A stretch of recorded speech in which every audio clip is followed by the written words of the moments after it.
Yo, what's going on, y'all, too? I'm just trying to finish up I gotta send this in to my new job. So I'm trying to get this situated.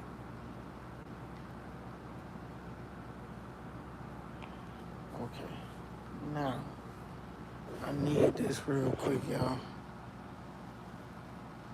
Walaikum salam, GV. Welcome to the chat, man. Welcome to the chat. We will be doing Q&A, and we're gonna wait till we get a couple people in. Q&A, and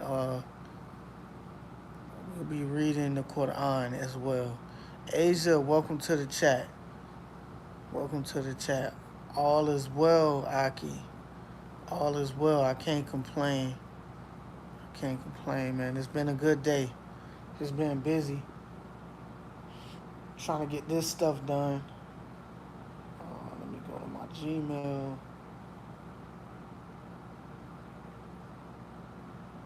Okay. Polls.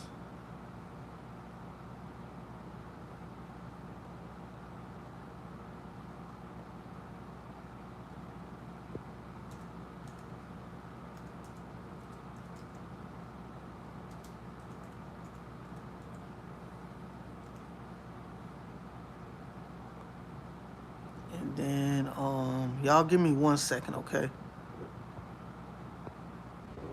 Alright, I'm back, y'all. I'm back.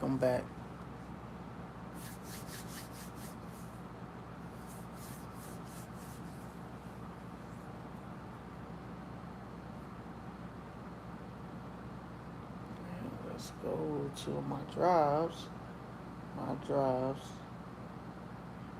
Recent resume.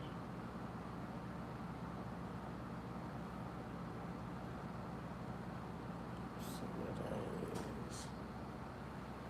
We got anybody new coming up? I know y'all waited for me, and I appreciate y'all.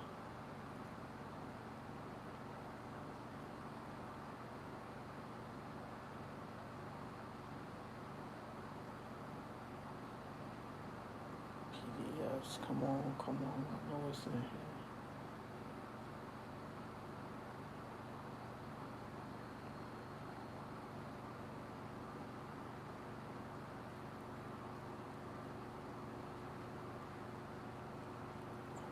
Don't do this to me.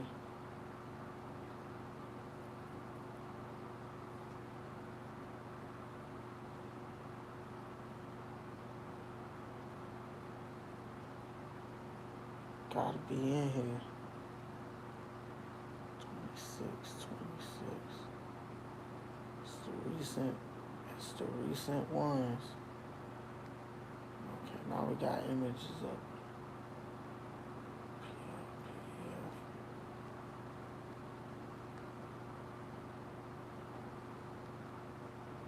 Okay, now we there. Alright. This one. Bam.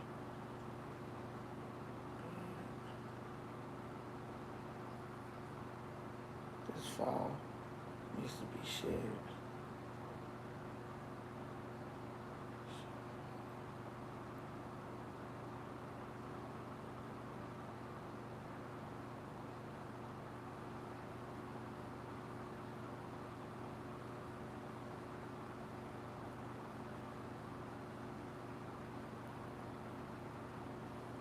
Let me see how this is sent. Cause I want to make sure she got this, bro.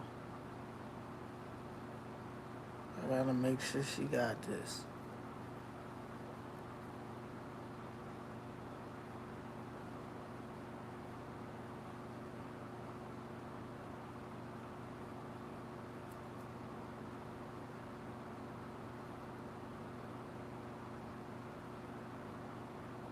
That's cool how it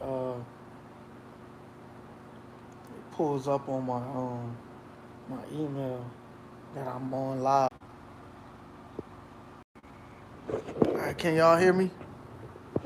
It was my pops calling. Man. I had to talk to him. I ain't talked to him yesterday. He had called me. He called me, and then he called me again. Gotta make sure I'm good. So, you know what I'm saying? All right.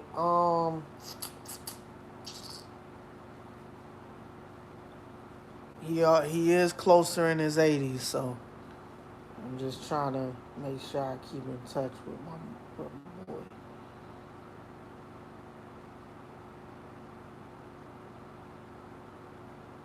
So what's these Carlos? Okay. I need to go to sent. What did I send? Always promoting out there. Oh, he telling people about me. Said, guys, come to live stream. Have a good discussion over there. Yeah. Okay, okay. I appreciate him doing that. Yeah, much love to my bro.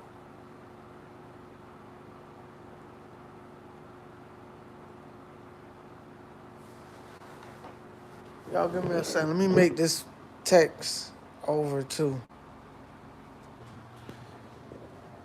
All right, y'all. Man, hold on.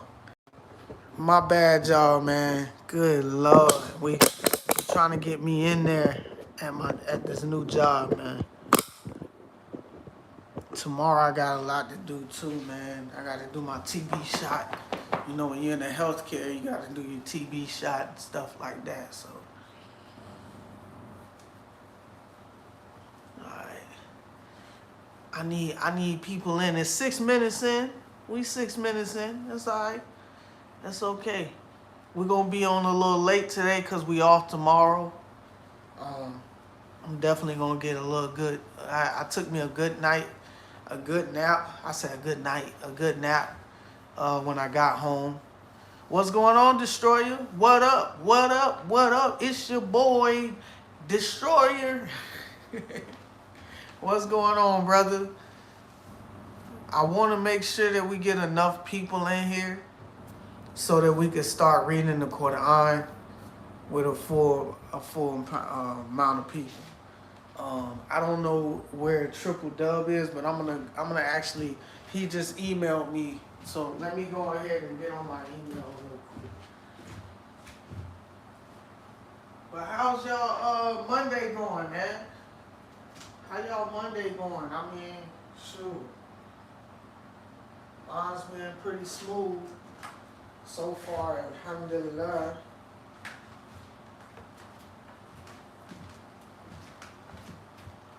Alhamdulillah. It's been a good day. I can't complain. Been a good day? Okay, okay. You laughing at me, man? I try to be funny, man. I try. Try to make people happy. You gotta make people happy around this place, man.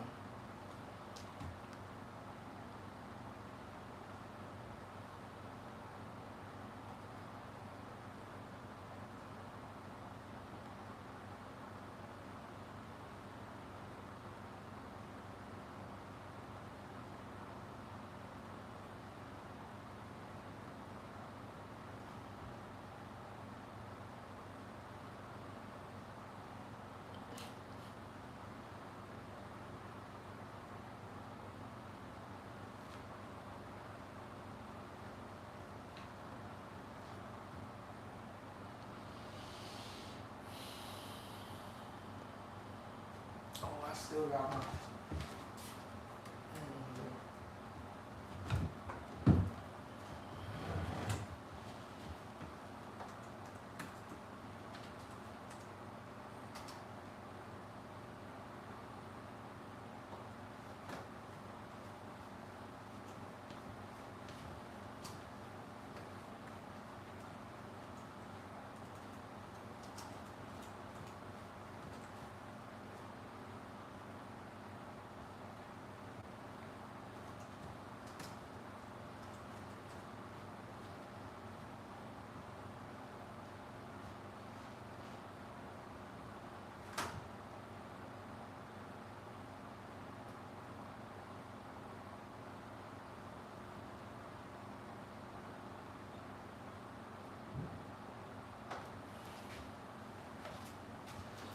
How many people we got? Okay, okay. How many people we got up in here? 4 people.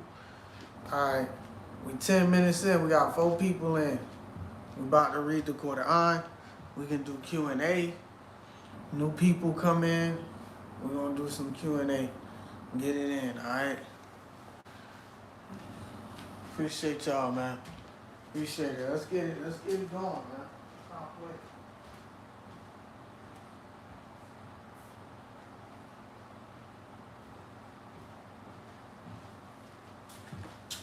Now I'll read some now.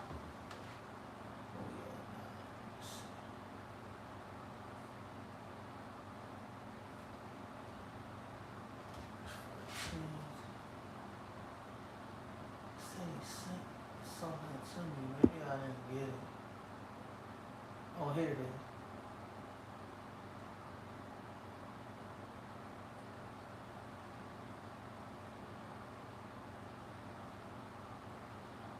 He is also very knowledgeable.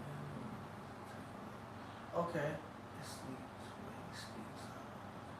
Yeah. Did you know that?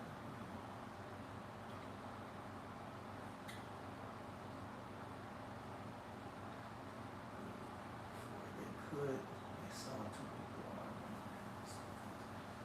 That knowledge of the night taken away from them. That's not how bad arguing is in such a pray too much because we don't know what is. Okay. Most people are not aware of this. Alright, good. Okay. Sounds good.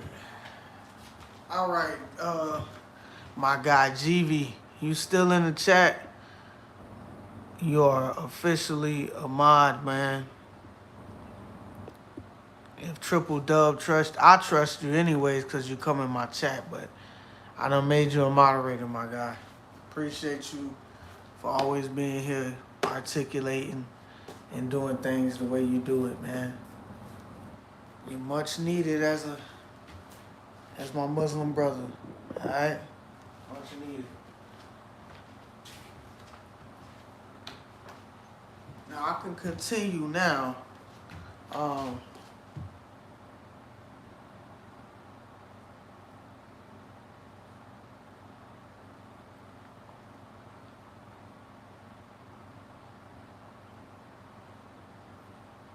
No, I didn't see the saint.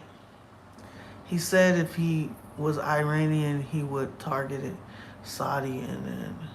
See, that's why I don't like talking about that stuff, man. You know, people don't understand how sensitive these social media sites are, bro. He could get banned for saying stuff like that. You know what I'm saying? Yes, I read your comment, sister. Would never attack the Kaaba. They would never. Yeah, they won't. They won't do that. They won't do that, bro. Nah. That's just sick. That right there would hurt my heart, bro. Literally. That hurt my heart. I don't think they would go that far. I don't think so neither. But yeah, see, that's talking like that, bro, and then for them to even allow him to talk like that, bro, he should have already got strike for doing something like that. That's sick, bro. You're sick. Okay. Where we at? Alright, we reading the Quran, man. We're gonna do it already. I ain't got time to be playing around with these people coming in because it is Monday and I'm sure people are still working. But for those you 3 that's on, I appreciate y'all coming in. And yeah, definitely. We're gonna get it in. Let's start.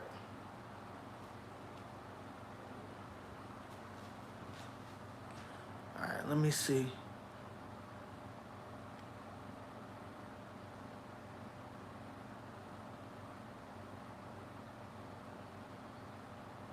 BM, welcome to the chat.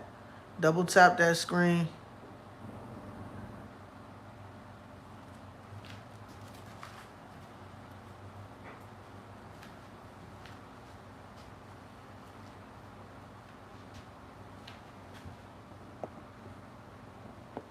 Hold on, let me put a question up.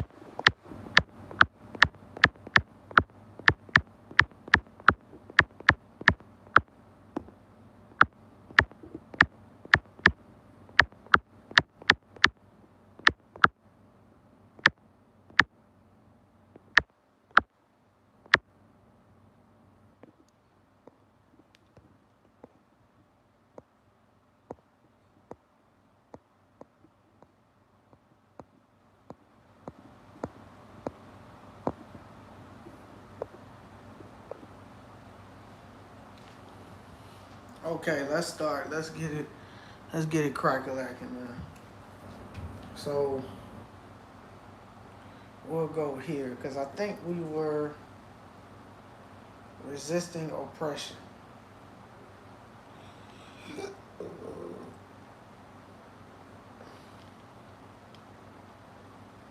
Yeah, that's what we were. We were on resisting oppression, and we said, fight against them if they persecute you until there is no more persecution, and your devotion will be to God alone.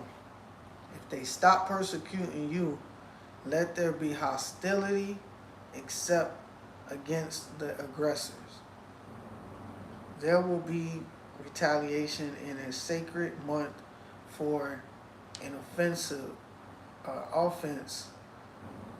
in a sacred month.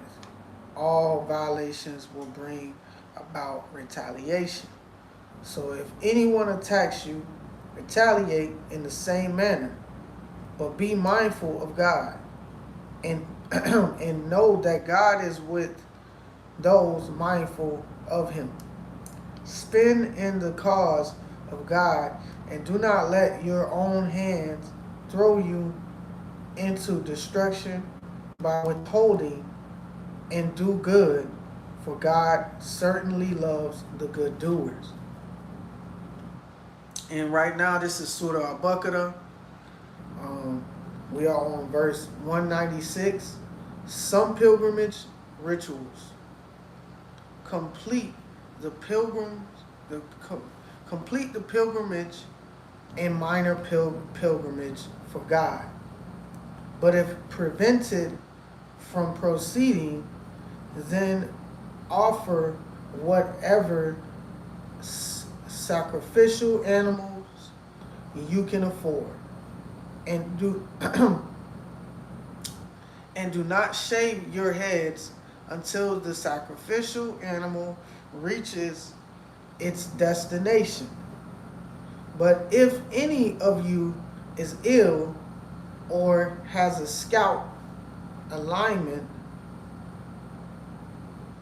I think that's what it says. No, it says ailment requiring shaving, then compensate either by fasting, charity, or sacrificial offering.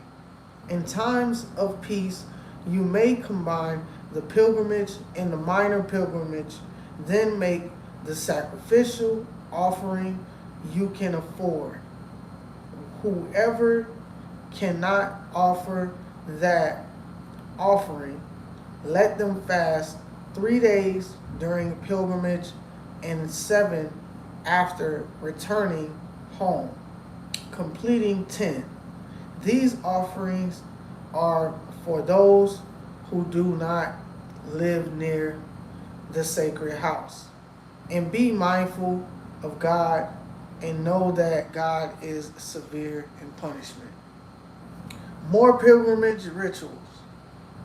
Commitment to pilgrimage is made in appointed months.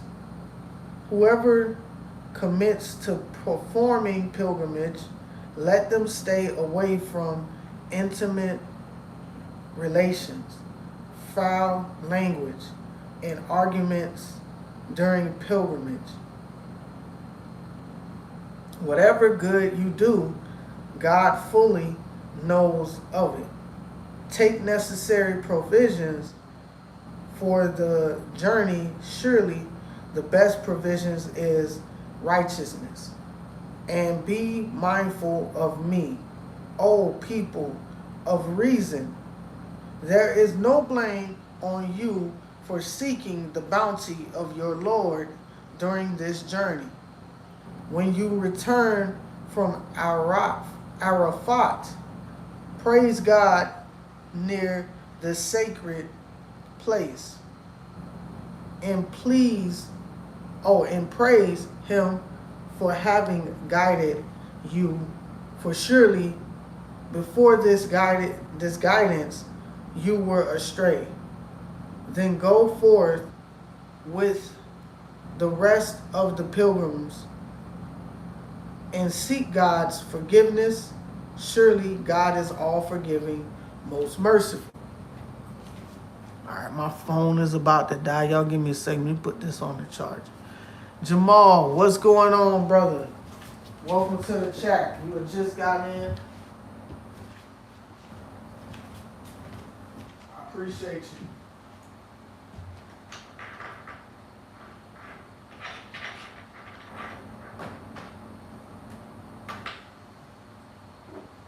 Okay, give me a second. Let me go ahead and grab this.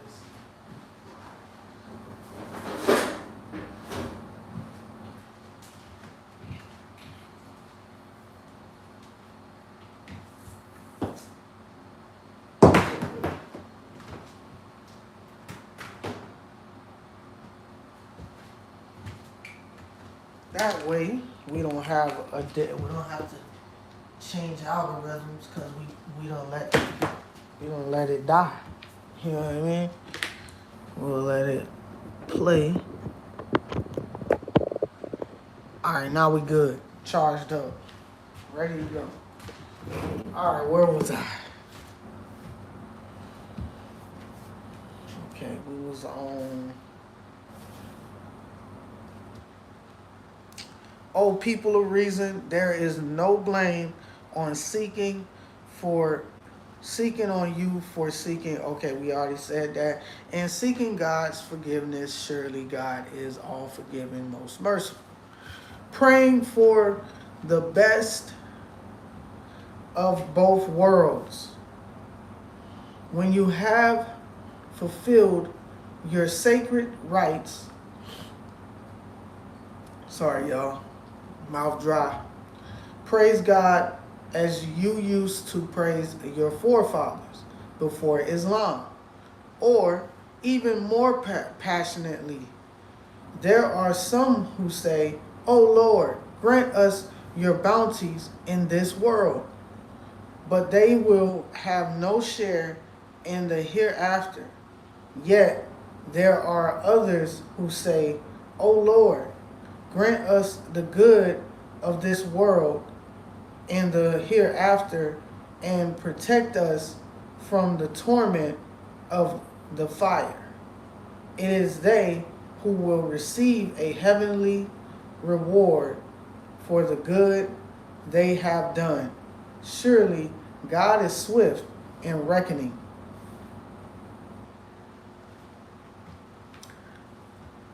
More pilgrimage rituals. And remember God during these appointed days.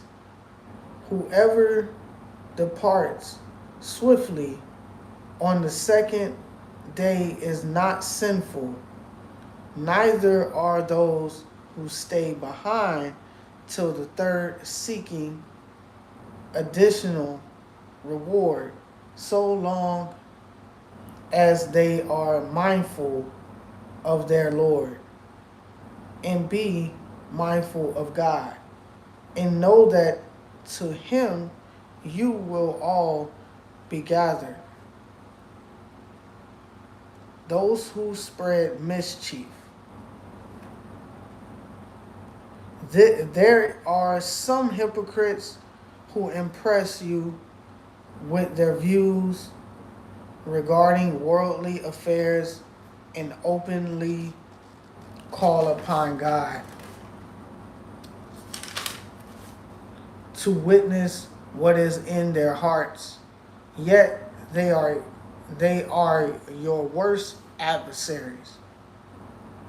And when they leave you, they strive throughout the land to spread mischief and in it and destroy crops and cattle. God does not like mischief. When it is said to them, fear God, pride carries them off to sin. Hell will be their proper place. What an evil place to rest. And there are those who would dedicate their lives to God's pleasure. And God is ever gracious to his servants. All right, so we got deceivers, okay? We got people that, that are they just causing mischief. They trying to lure you in. That's the crazy part. Okay, so we go warning against the devil. All right? And we on verse 208 in Surah Al-Baqarah. Warning against the devil. Bismillah ar-Rahman ar-Rahim. O believers, enter into Islam wholeheartedly, and do not follow Satan's footsteps. Surely he is your sworn enemy. If you falter after receiving the clear proofs, then know that God is indeed Almighty, all-wise. Waiting for judgment. Are they waiting for God himself to come to them in the shade of clouds along with the angels? If he did, then the matter would be settled at once, and to God all matters will be returned for judgment. Ask the children of Israel how many clear signs we have given them, and whoever trades God's favor after receiving it for disbelief should know that God is indeed severe in punishment. So, okay, you go into the Quran, you read it, and then you're like, oh, well, I'm going to be a non-Muslim. All right? For those who say that they're non-Muslim. I mean, you already being why are you going to trade it for disbelief? Okay? It clearly says the truth in the Quran. It's right in here. It's crazy. Welcome, Ahmad. Ahmad, welcome to the chat, my brother. Wa alaikum salam. All right, we're reading Surah Al-Baqarah, and we are on verse 212. Life as a test. Bismillah. The life of the world has been made appealing to the disbelievers, and they mock the believers. Those who are mindful of God will rank above them on the day of judgment, and God provides for whoever he wills without limit. Why prophets were sent. Humanity had once been one community of believers before they lost faith. Then God raised prophets as deliverers of good news and as warners, and revealed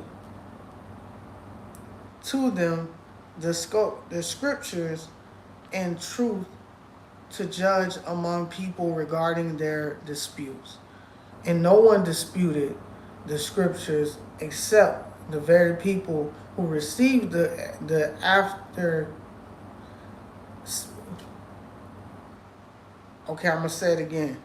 And no one disputed the scriptures except the very people who received them after clear proofs had come to them out of jealousy. Then God, by his grace, has guided the believers to truth regarding those disputes, and God guides whoever he wills to the straight path. All right, we're going to finish this up, and then we're going to go into our workout. All right, y'all, we're going to go into the workout. Faith reinforced by infliction. Do you think you will be admitted into paradise without being tested like those before you? They were afflicted with suffering and adversity and were so violently shaken that even the messenger and the believers with him cried out, "When will God's help come?" Indeed, God's help is always near. Charity begins at home. They ask you, O prophet, in what way they should donate. Say, whatever donates, whatever donations you give are for parents, relatives, orphans, the poor, and needy travelers. Whatever good you do is certainly well known to God. Fighting in self-defense. Fighting has been made obligatory upon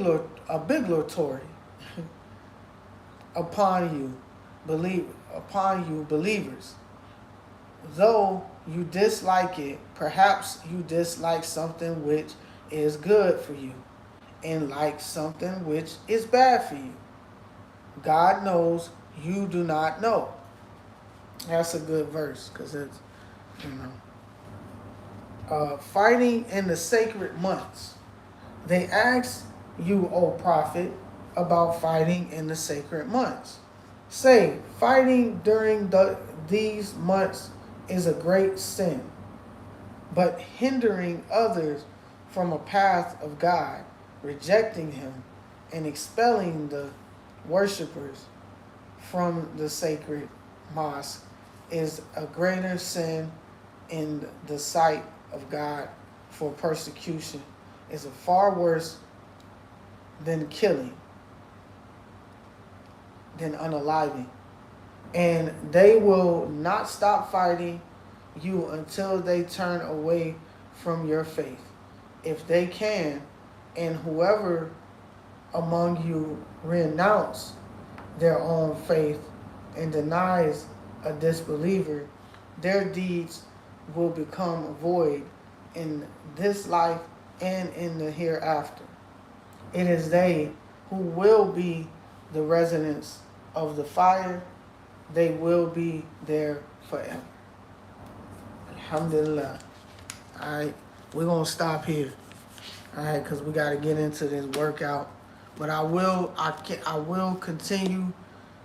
If we have some time tonight, we got enough people on, I will continue with this. All right. It's kind of short, well-lived on who's on and who's not right now. But it's okay. I'm going to get this workout in anyways. Y'all just stick around. Stick around. We're going to keep going. Keep putting in that work.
Just throw it out.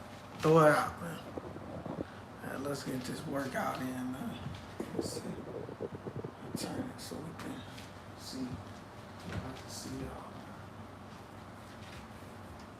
Let's get this workout in, man.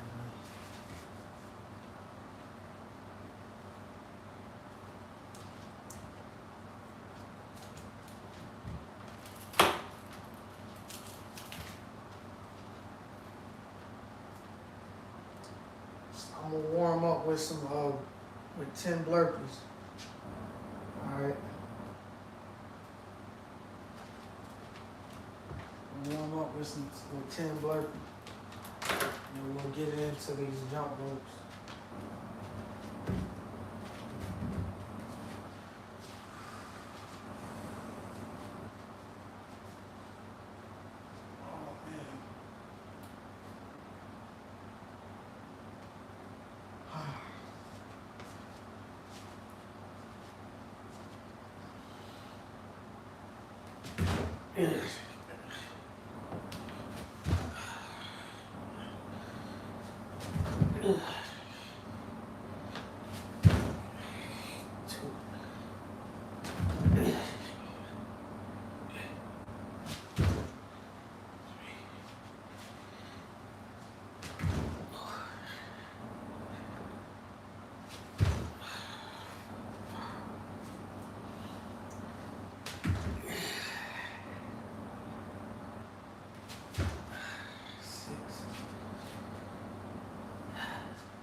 All right, y'all.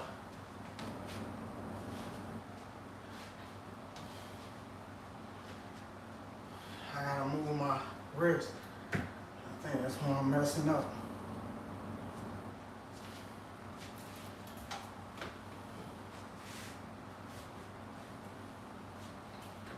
My position again.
You already know, brother.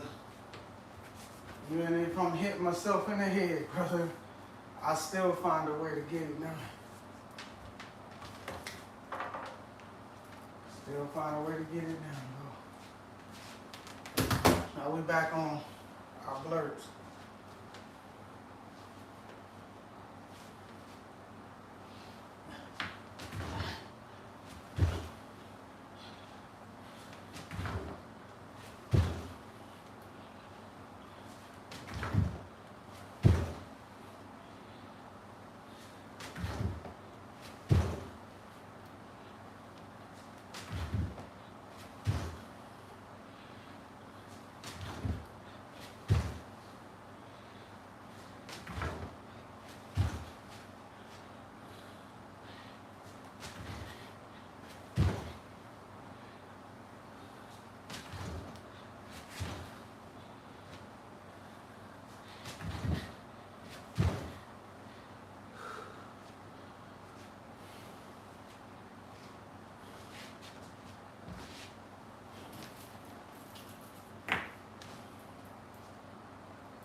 Dean, what's going on, brother? Appreciate you, man. Thank you, dog. Thank you. Hit that, double tap that screen, brother. Let's get me in the algorithm. Appreciate that. Appreciate it. I'm gonna do 20 more and then go into my burpees. Just trying to control my breathing, you know? Trying to do the most important things. So,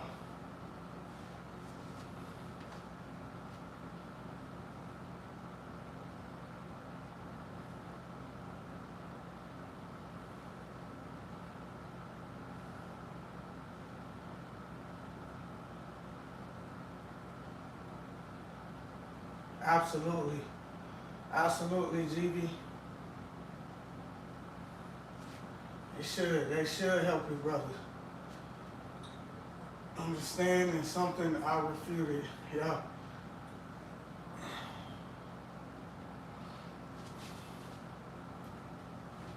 right, let's get 20 more in.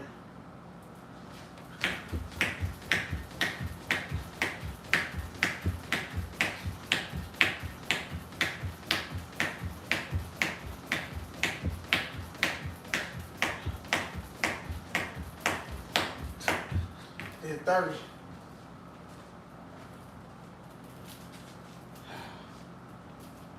I did 30. Good.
Two more.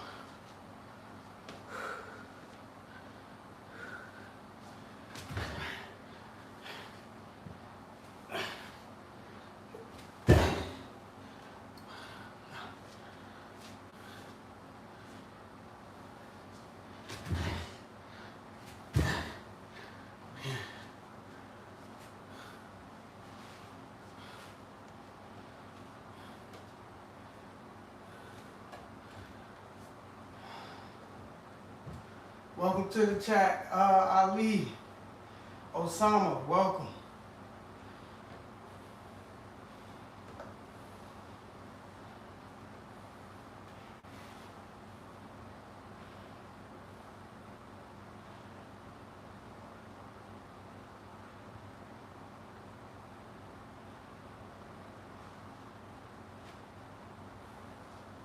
Not much, Ali. Not much. Y'all double tap that screen. Double tap that screen for me, okay? Let's get these likes up.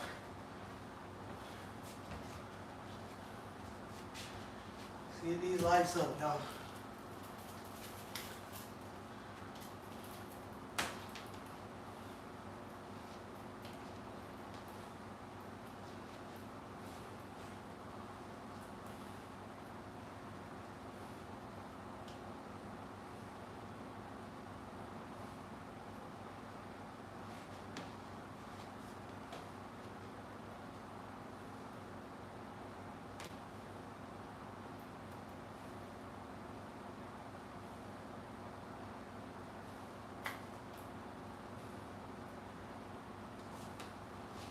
All right, if you're new to coming to the stream, make sure y'all double tap that screen.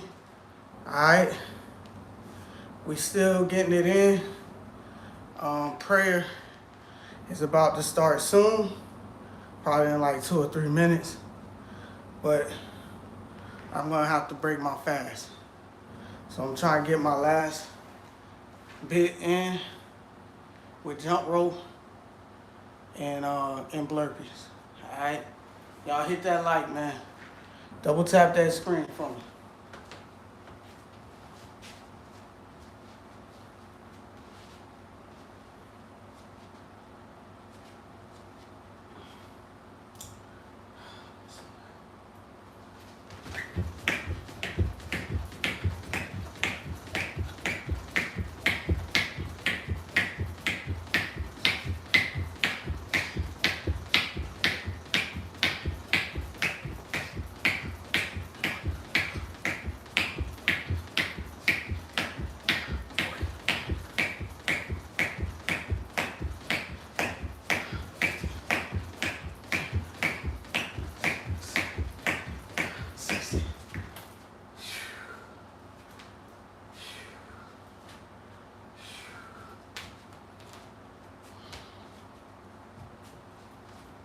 Do 20 more. Let's get 80. Let's get 80.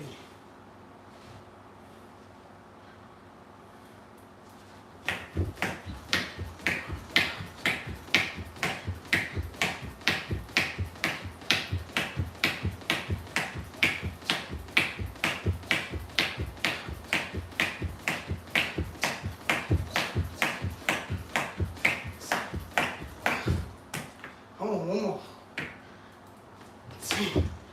That's 100. That's 100 right there.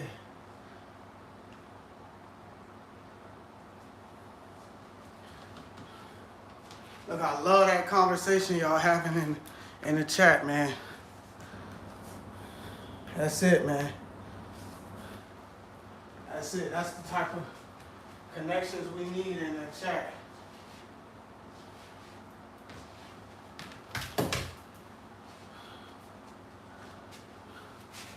Appreciate y'all, man. Shouts out to all y'all in the chat. Hit that like.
Catchy, welcome to the chat.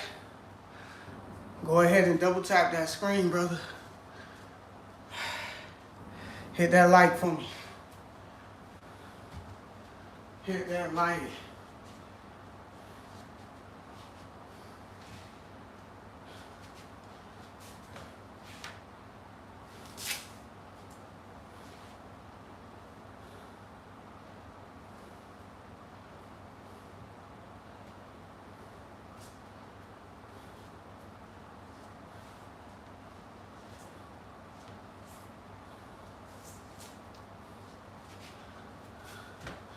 If you're just getting into the live, man, hit that like, all right? Hit that like.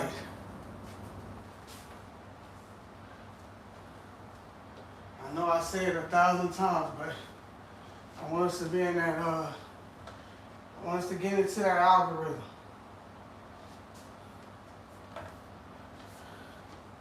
Appreciate it, brother. Appreciate it. Appreciate it, Ahmad. Appreciate it. All right, I think it is time for me to break my fast. So that is what I'll be doing. And then maybe we'll get some more blurpees in with push-ups. All right, because I like the pump that I'm getting.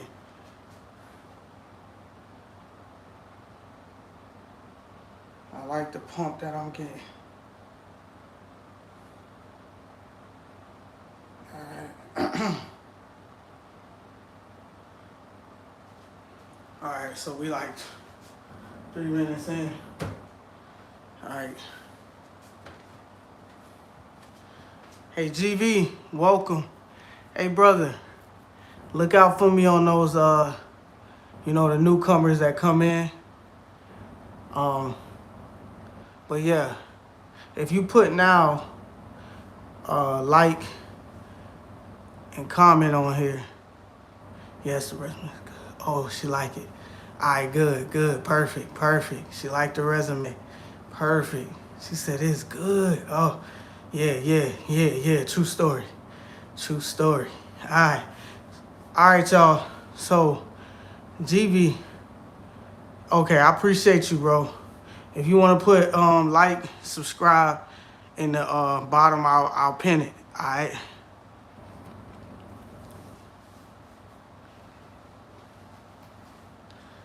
She like it, so I'll put it. Make sure. Appreciate y'all, man. Hitting that like button. We really need to be hitting this. You know what's crazy? I get a lot of people that subscribe to me. I get half of the people that come on my live or come on my content. Pause. People come to my live and they watch my content as well. Half of y'all are not subscribed. Why not? Why not come in and show some love, you know what I'm saying? Show some support. You know what I mean? That way we can get it in, you know what I'm saying? Appreciate that, bro.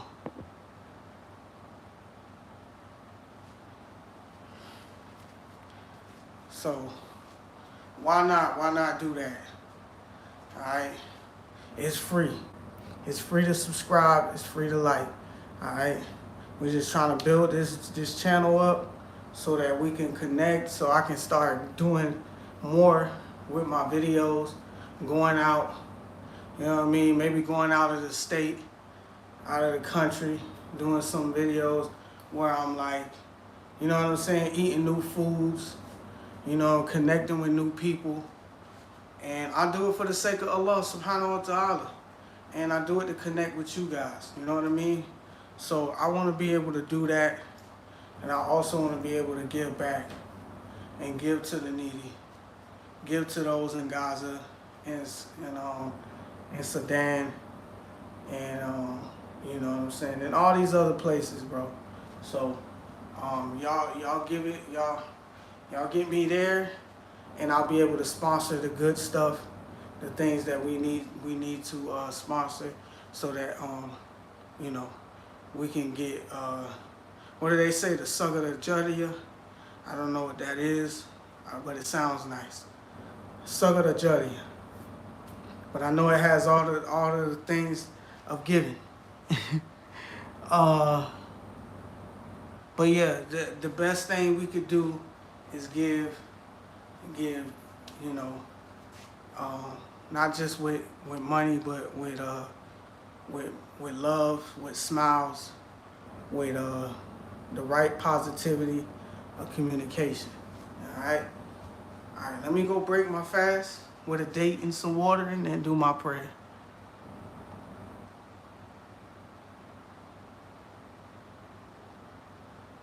That'll be good, GV. That'll definitely be good. I appreciate that, brother. I appreciate that. That would definitely be good, man. I've been giving, and I mean, you don't have to. I don't like to broadcast it, but I'm saying, like, I'm more so close to the fact of what's going on from October 7th. You know what I'm saying? From what happened a long time ago. You know, I'm still stuck on the fact that that stuff. The war has been going on for the past couple of years. You know, and the fact that, you know, these kids, innocent kids, getting killed and stuff like that. You know, I want to give to these people, the people that still, these kids that don't got families, their families died in these bombings, and I want to give to those people, and I've done that for the past years, that it's been happening in Ramadan and at my masjid. So I want to be able to give a big amount, a lump sum. But I'm working hard to do that, and this is another reason why I wanted to make this. I want to make this platform was so that I can be able to give to my brothers and sisters, so that we can all do it together. You know what I'm saying? So we can all give to those who need help. All right. So yeah, let's we'll take a little intermission right now. I'm about to go do that and do my prayer. But I will see y'all back in a few minutes. All right, come back. Like Ice Cube said on Friday to Smokey, come back.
Alright, and we back. I appreciate y'all. For those who waited, for those who left, y'all okay, y'all okay too. Alright. So, alright. So I was saying that I was gonna do blurps, but this toe is starting to open up again. The skin on the bottom of my toe. Sadia, welcome to the chat. Dang, bruh, the old minds never agreed. Read it like that. Well, Triple Dub and GV is old school, man. They gonna be the OGs of this place, man. They gonna practice goodness. And we also got, we got Hertz. Hertz come in here, he does it. Hassan, I think I've seen him do it a couple times. But yeah, regardless, man, we're gonna be about humanity. We would want to treat others like we would want to be treated. We treat our brothers like we would want to be treated, okay? Our brothers and sisters. All right, so I was thinking I'm going to just do some push-ups, you know what I mean?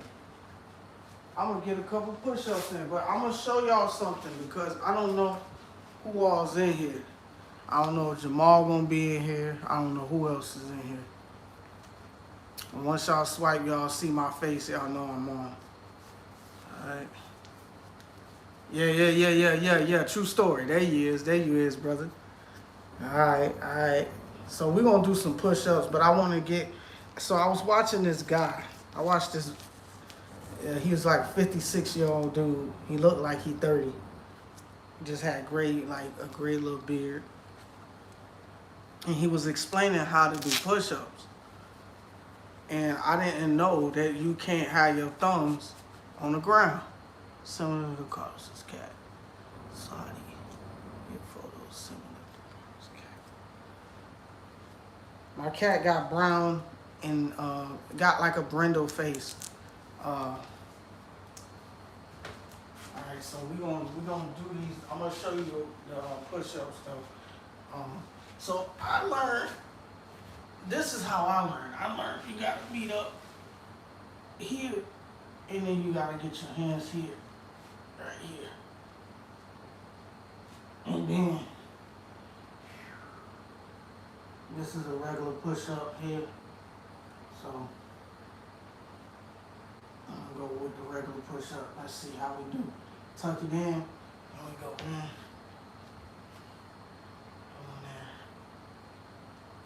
Go.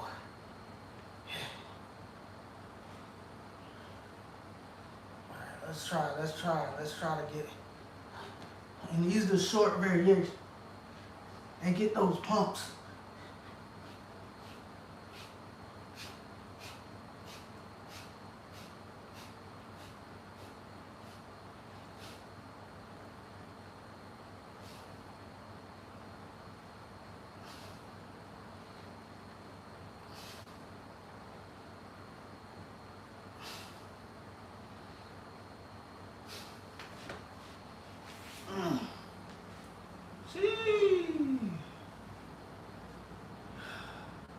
See, the short ones give you that pump.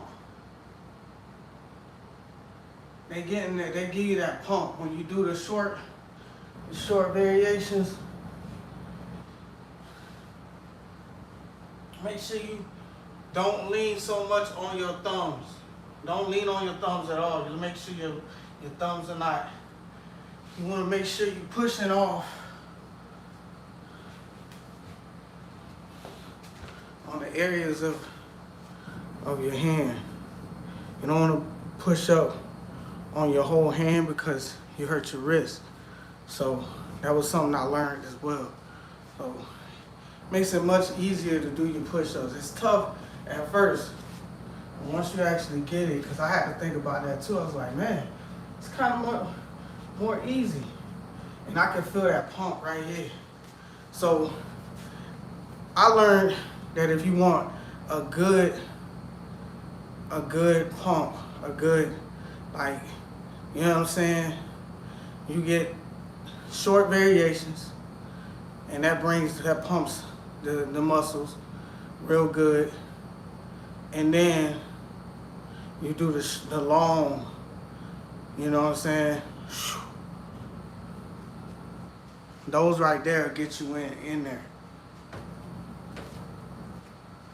Now those are tough.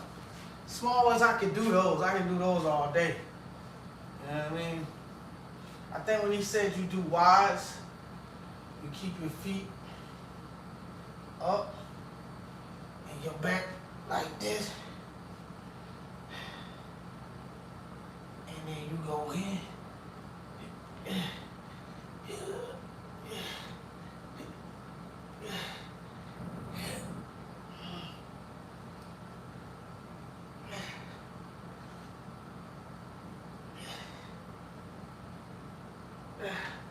I gotta remember, cause I ain't too good at these neither, man.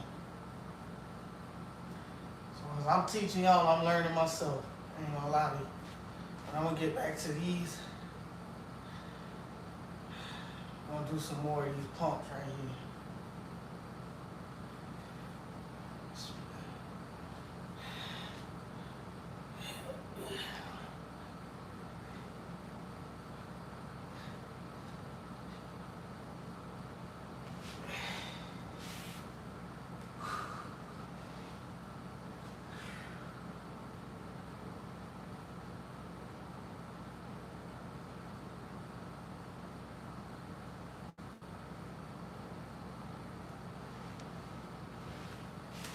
All right, Ahmad, welcome.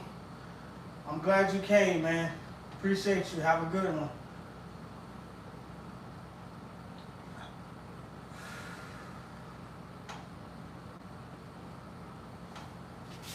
I'm gonna get a couple more in and then we'll cut this part. Cut it out.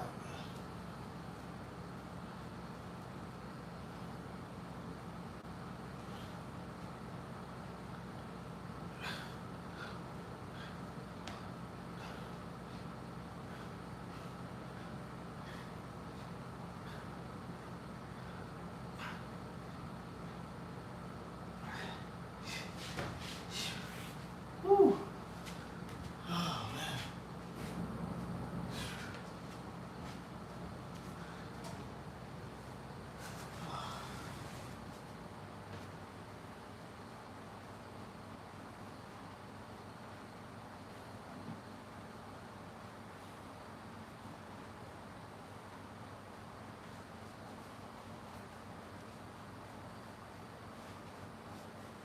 Oh, you is. That's what I'm saying.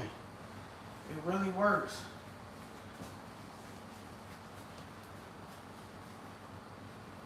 It really works, man.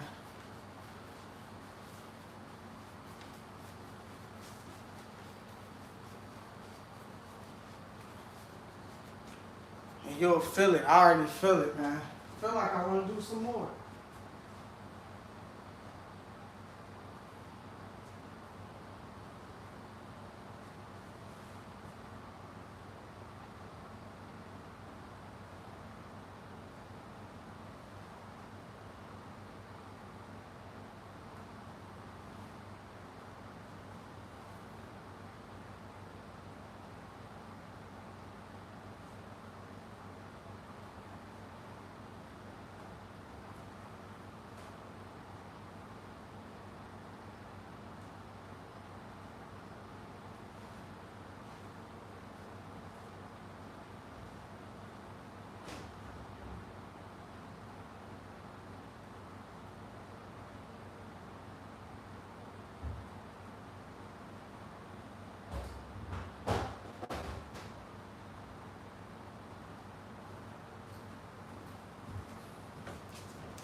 Such a great thing, man.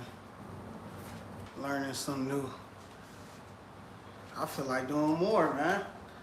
It's just something about push-ups that get me, cause you know, you get that. Zanab, welcome to the chat, dear. Welcome to the chat, sister. My bad, I called you dear. Stuck for the law. Yep, GV deserve it, man. Now I'm focused on Pac. Yeah. Yeah, true story. Gloves help push up stronger. Yes, yes. And look, it's crazy because when the dude was on the when he was on the video, he was saying you got to make sure you put your hands on here. You're not really supposed to go on the thumb area. You notice the thumb don't have no pad, so you're not pushing from your thumbs. You're pushing from here, from this part of the hand.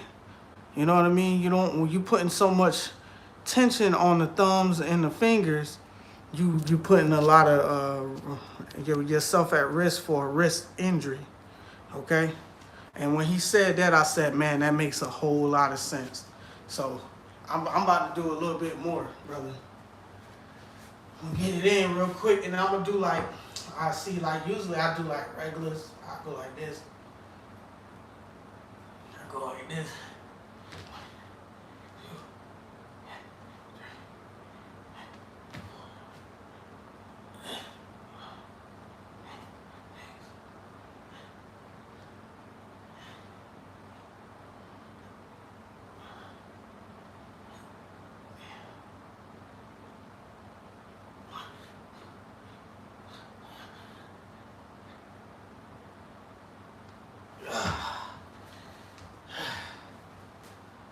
Whew. Definitely feel it in there.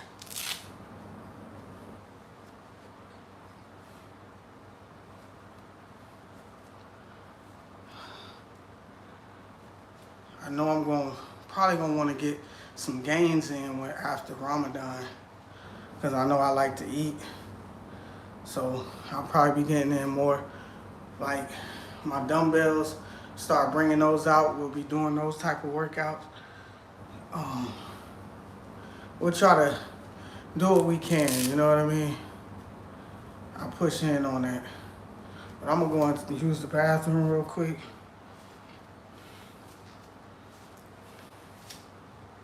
I shall be back, y'all.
we gonna do something new today, man.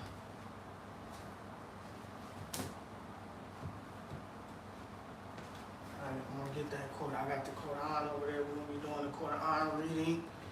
Alright. Quran reading.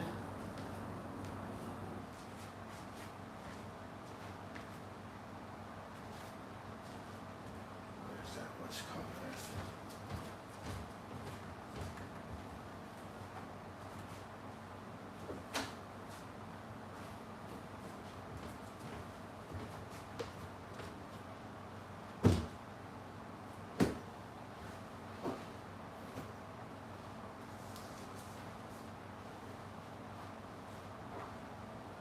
This calls applesauce.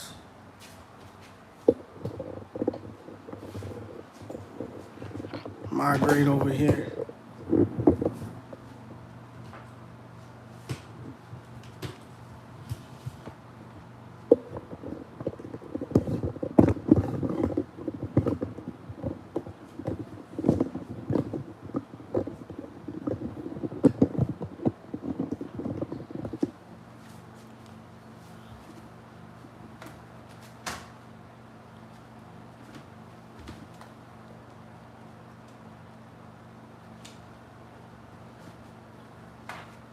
This will stop me from falling to freaking sleep.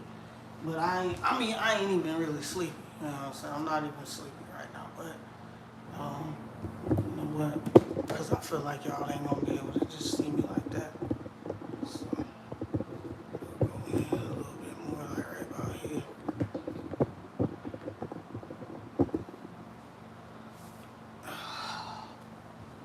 Go down a little bit. Alright, this will be good. We got 3 or 4 people in here already. And we gonna just read the Quran again. And if y'all got some questions, bro, that's what we gonna be doing. Right now, I'm gonna go get my food. We're gonna eat. I'm gonna eat, break my fast a little bit more. And then, hopefully we get some more people in here, you know what I mean? Hopefully, inshallah.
Appreciate y'all, man. Coming up with, man, Putin, where you been, brother? You done took all the oil, sitting back with your cigar, doing whatever you want. And now you popped up. You even popped up when I fell asleep, didn't you? I didn't fall asleep yesterday, though. I was getting there.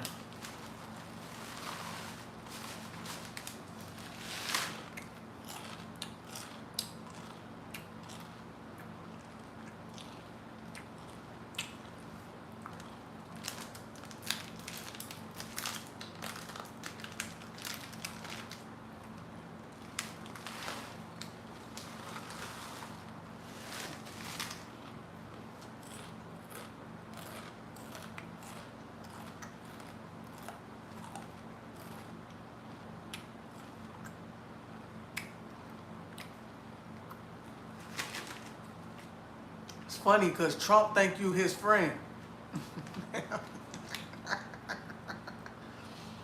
But you taking all the oil. You done took all the oil, my guy.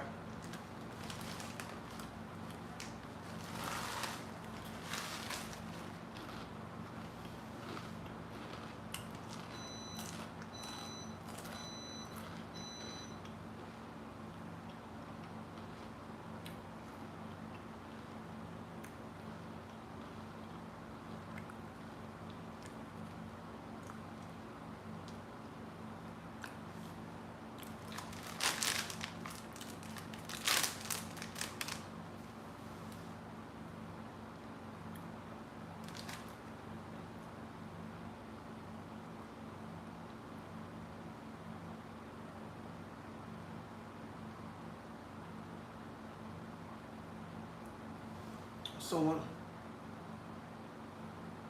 oh, Dean, work was good, man. I appreciate you for asking. It was good.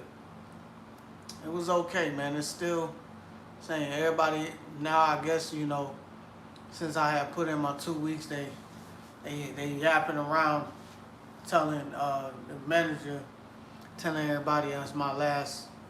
I ain't gonna be there no more. So, and I work around a bunch of women, so you know how that go.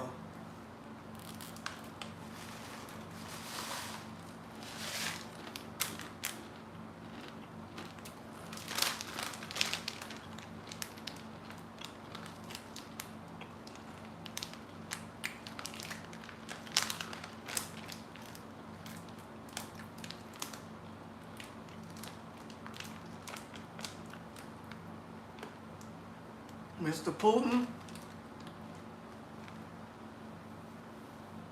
if you come consistently, man, I'll make you a mod too, brother. I gotta figure out who that is that I got modded and they not here. The root comes, well, rarely, but I'm not gonna unmod her. I mean him. The other guy. Yeah.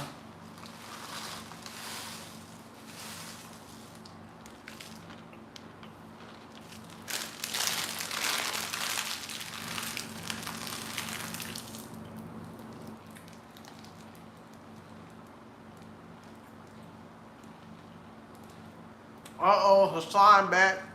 Welcome, Hassan.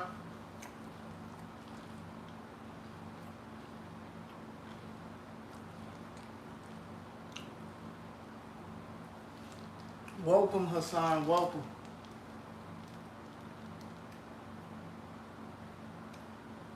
All right, Zanab.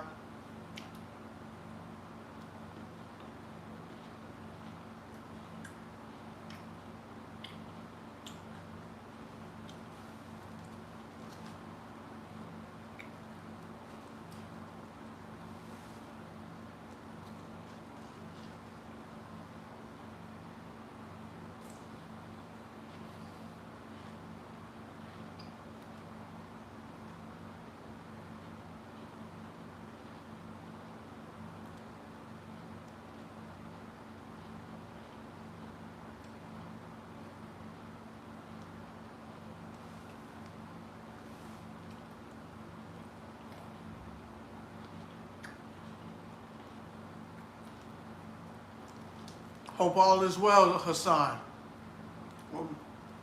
Hope all is well, brother.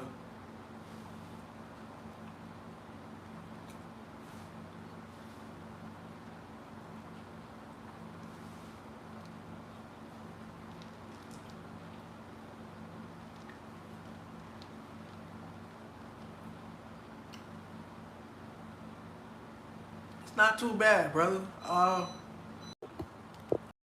Not bad, man. I can't complain. Uh, just stay focused, man. That's all I do.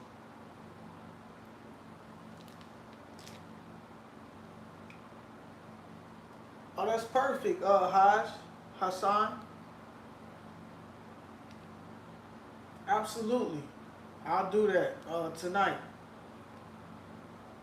In order to change the algorithm, I'm probably just going to cut out this one and then move over to the other one instead of just like how I do when I freeze and then I go into that one. I'm just going to, because this will be a very long stream, so we'll just cut out this one and then go to the next one so we can get a new algorithm going. Get more people, try to get more people in. But Hassan, how you been, man? How you been, brother? I feel like we don't have that conversation with each other. You know what I mean? I know you be asking me to get books and you tell me, you know, go get reactions. But how you been, brother? Let's talk. Let's talk on a humanity type of level. Like, where you been at, man? How you been? I know you done changed your name back, so shouts out to that.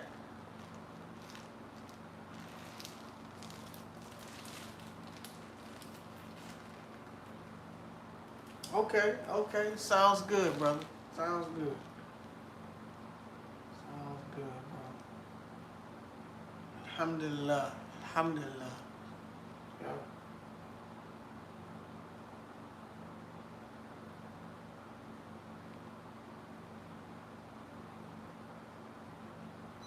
Yeah. Nah, he being focused with the profession, man.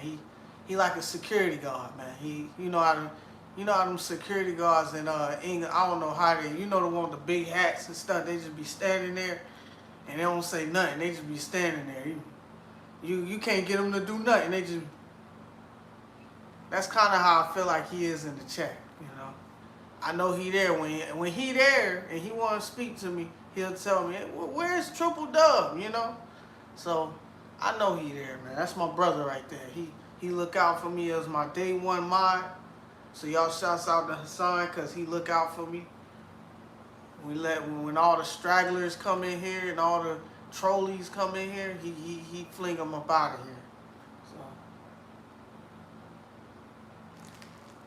I don't judge him for that. You know what I mean? Appreciate him.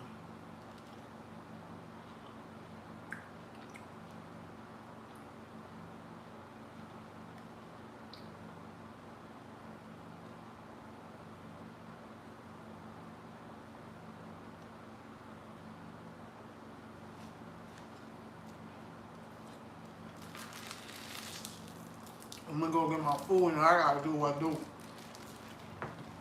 I gotta go pray.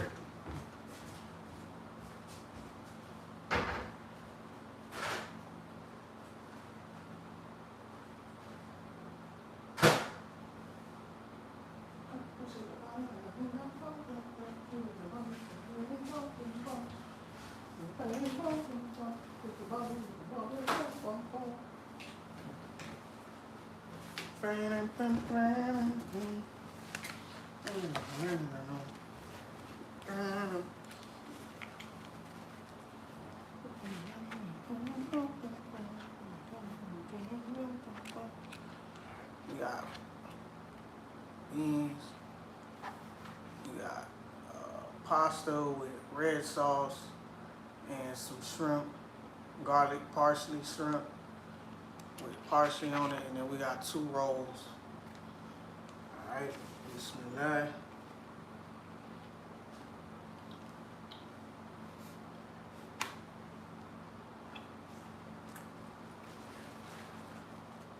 Hassan, welcome to the chat, my brother.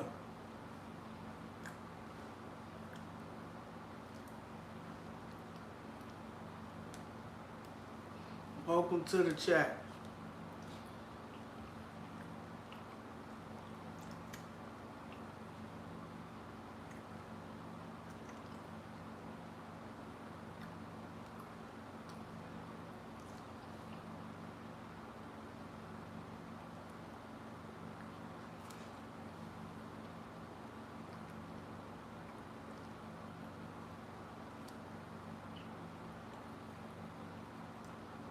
I don't have any sardines this time, huh?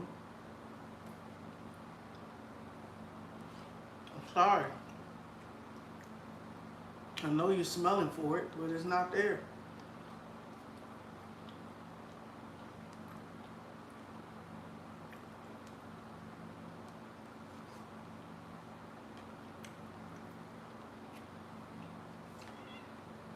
I know, but it's not here, honey. I'm sorry. I'm gonna eat this last piece of bread.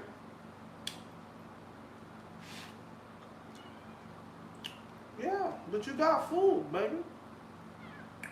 You don't like that food, do you? You like that food, but you want some human food, right? Yeah, I know. I don't see me and my cat talk. She be talking to me. Let me know. I know.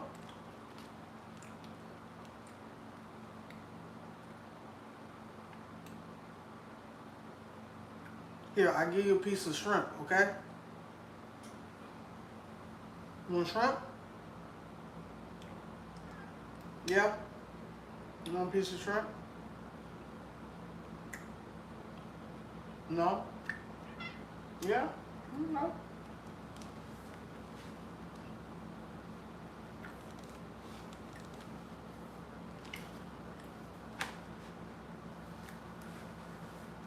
Now don't get your face in my food now.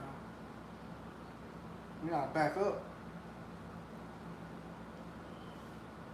Don't mess with that neither. Back up. Here.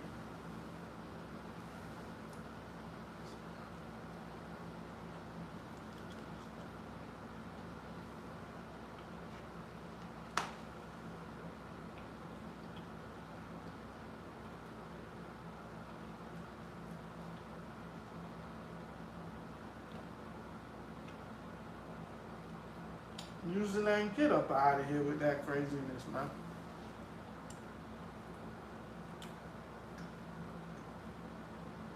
They used to say I was too turtley for the turtle club. Turtle. Yeah, I got a neck, man. Okay. So what? And you probably got no neck. But I ain't judging you. Huh?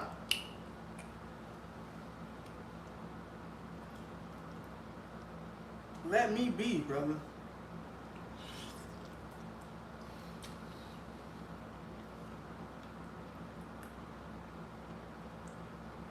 Okay, y'all.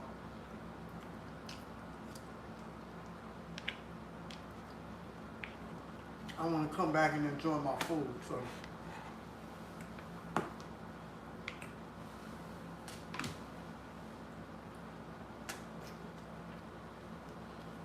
I shall be back, all right?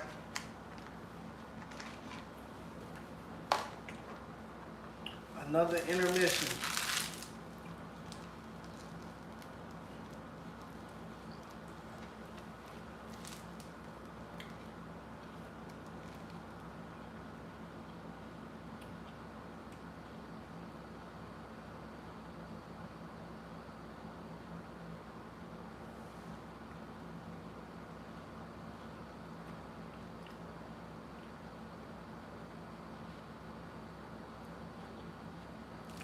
I do hurts. I'm gonna switch it up though. When I go to Publix, I'm gonna get some salmon. I don't eat chicken. I don't eat meat. No meat. I eat seafood.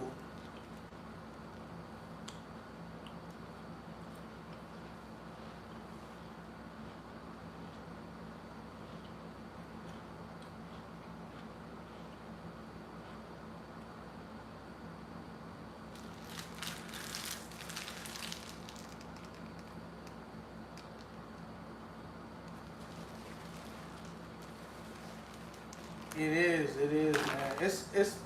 It's a good it's a good protein too. Good brain food.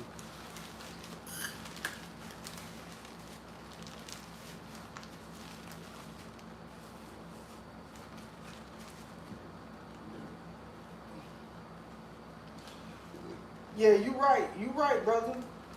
Farm raised salmon is obese, and fed with grains. Oh, good to know. Good to know, Hertz. I appreciate that. I go to I mean the most natural grocery store I know is Publix to go get my stuff. So hopefully it ain't fed with grains.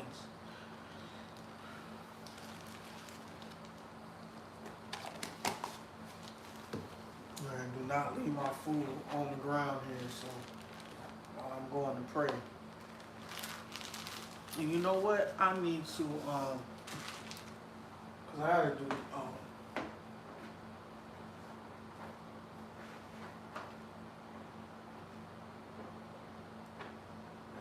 close that back like that. And then I gotta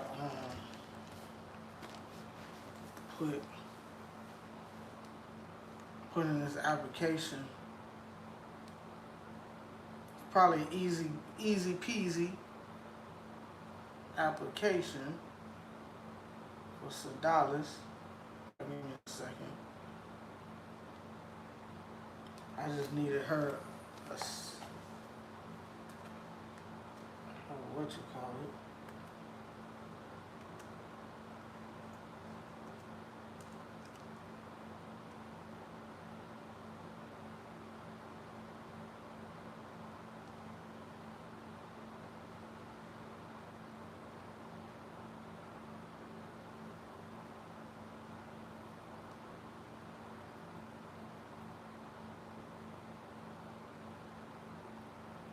Oh, that's in Largo.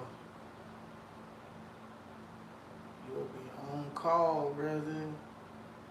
Sales director in Largo. See, so they need somebody in Largo for community sales.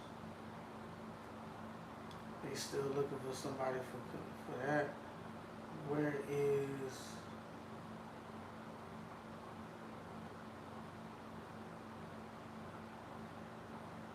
don't tell me they done already took it off.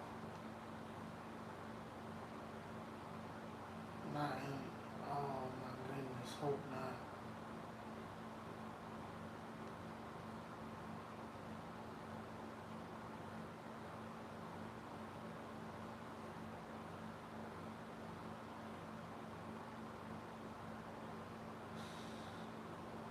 Executive director. Oh man, maybe they took that shit off, bro. Oh man, hold on.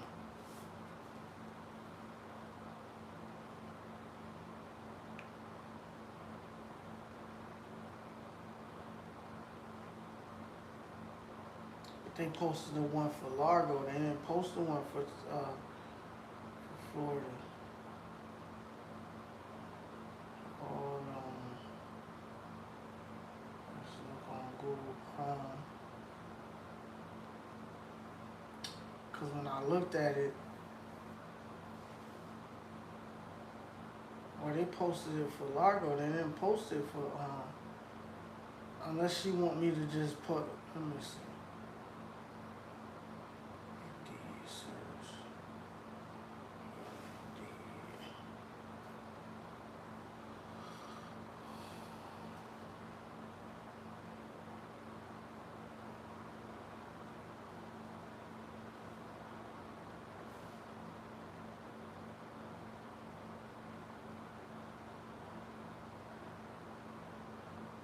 Oh man.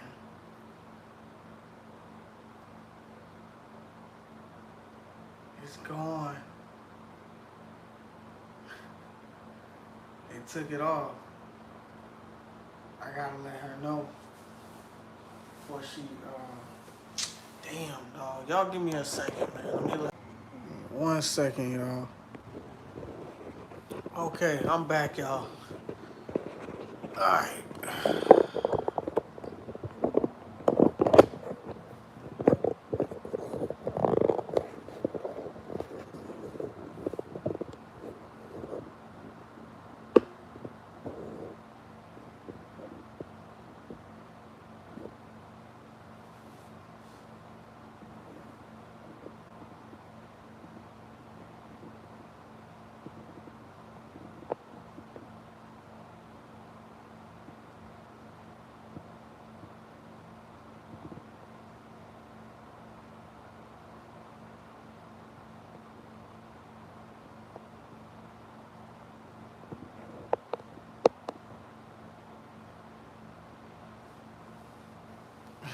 Well, appreciate you.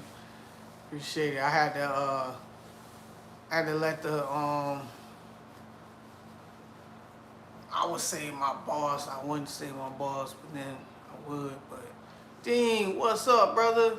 Said interesting. I'll send your resume to corporate tomorrow. Ah, let's go. Come on, man. That man. See, it's good, bro. When you good to people, brother, I'm telling y'all, when you good to people, things will come your way. You gotta build relationships with people in order to be able to get money first thing in the morning, unless someone internally applied. Yeah, I think somebody internally applied, bro. To be honest, but it's okay. It's okay. I still got an opportunity to go to a place and we'll see. We'll see where we go. We'll definitely see where that goes. Um,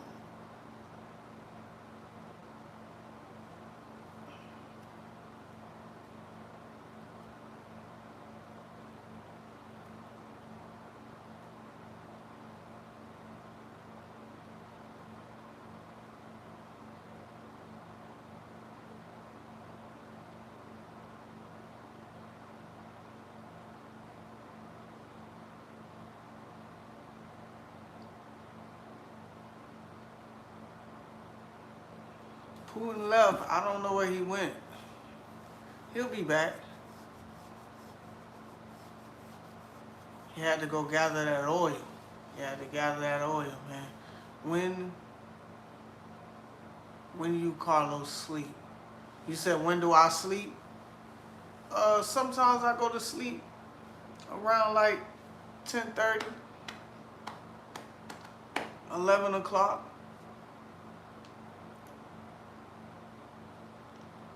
Sometimes I do that, but we could you know, I take a nap though, cause you know that job is so demanding, and I'm always on my feet. I'm always moving and doing a lot for the residents, so I be tired. So that's the reason why last couple of days, I ain't gonna lie, I've been going to sleep about like 11 or 12. Not too late. I try not to go too late, man. But I haven't really been that sleepy unless I like I said, I get my rest. I come in and get about 30 minutes to an hour of sleep. Hey, the Prophet Sallallahu Alaihi Wasallam got it too. So, you know. Oh, it's 2 a.m. there? Oh,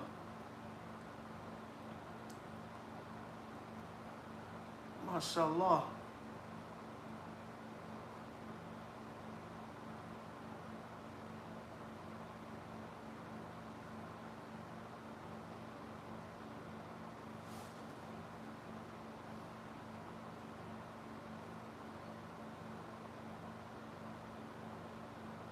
Mashallah.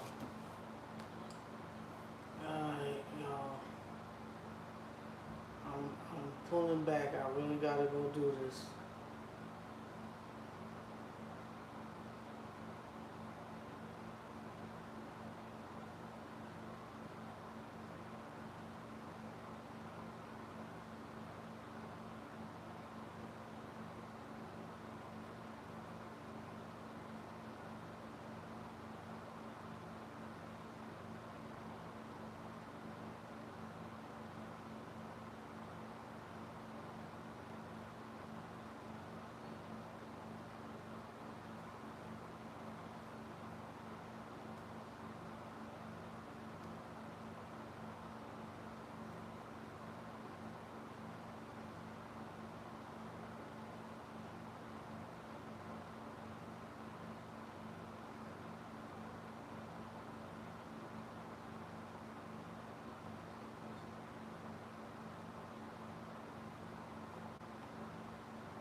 Never mind. I'm so stupid. Y'all. She said, okay. Can you commute to community? Yes. 18, yes. Do you have jobs? Yes. Years of experience. Do you have an office management?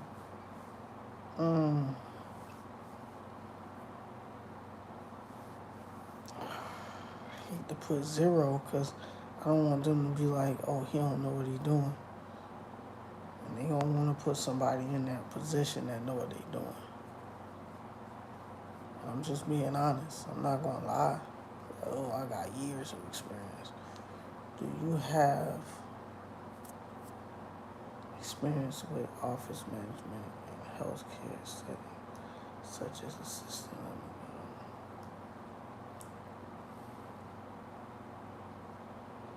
Oh my goodness. This stuff is really a lot. It's a lot, but I'm going to get to it.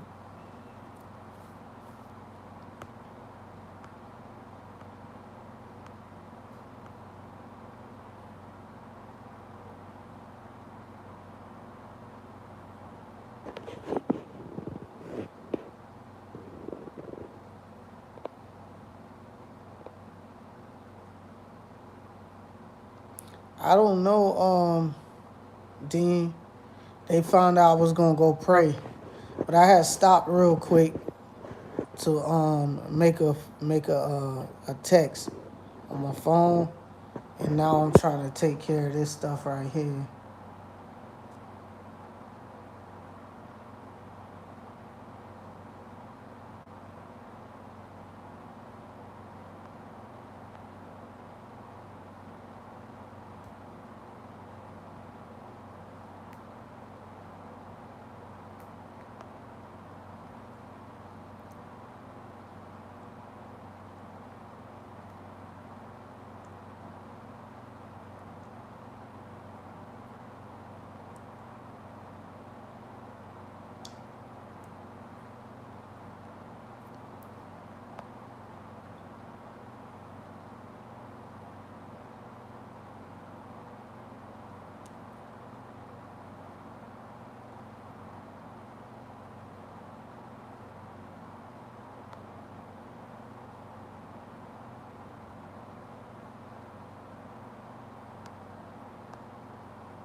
I've been on hands. I can't, you know. That's all I could tell you.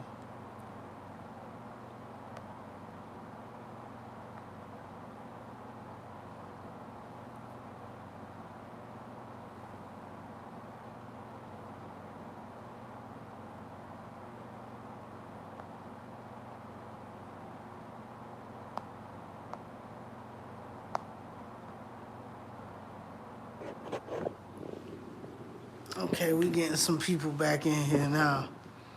Oh, there go Asia. What's up, Asia? I haven't prayed yet. I ain't even do what do yet, man.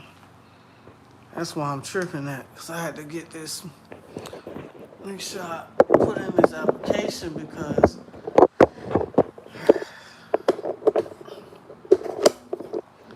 y'all say do hours for me. This is gonna be a very new. God is one. What's going on, brother? What's going on, my guy? This is gonna be definitely a new experience for me in doing this type of work. So hopefully it goes well for me, man. Inshallah.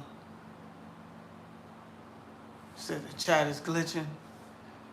Yeah, what are you doing? Uh, God is one. I'm about to go do my prayer. I cannot keep pulling this back, but I need to do my extra prayer, and then we're gonna get it popping. All right. I got some. I gotta finish eating my food too, man. I got my food up here. I'm gonna heat it up when I get back. All right. So, I guess I'm just got a lot on my mind. Hopefully, man, inshallah, I do good at this job, this job description. I think I will. I think I'll kill it, man. Most definitely. If so, I still got the opportunity, to keep moving and keep going. It's not gonna hurt, not one bit.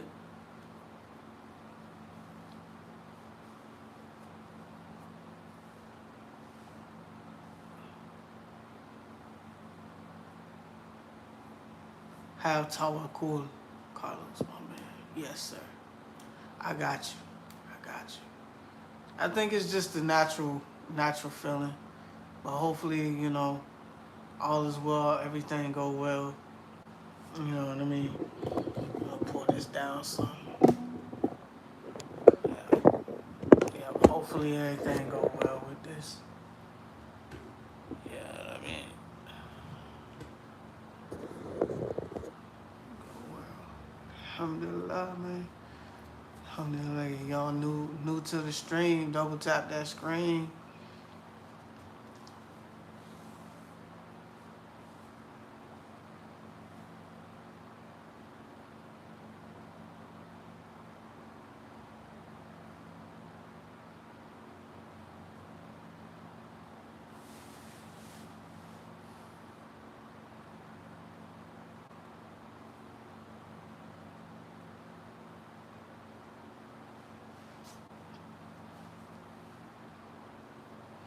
All right, y'all.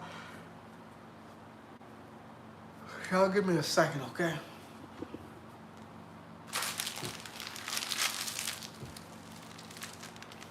Can't go without doing this, man.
y'all gonna witness me doing my prayer, man.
Alright, so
Salute. Y'all are back. I'm back.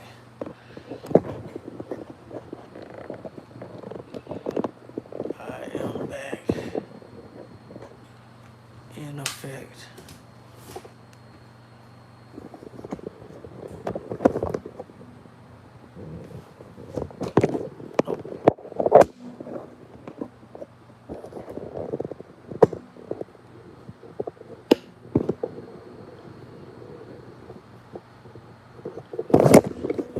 Sniggity snap. It went down like a pretzel.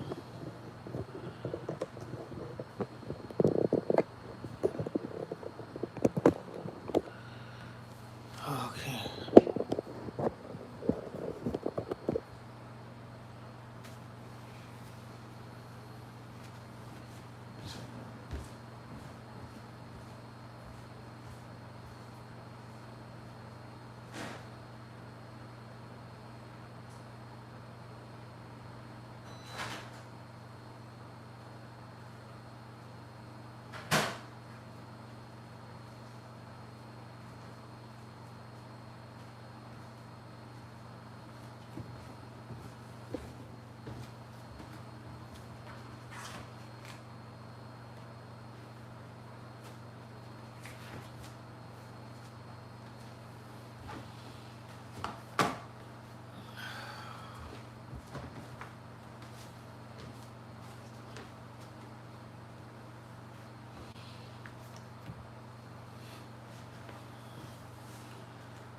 Okay.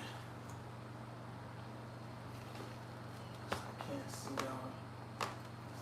Make sure.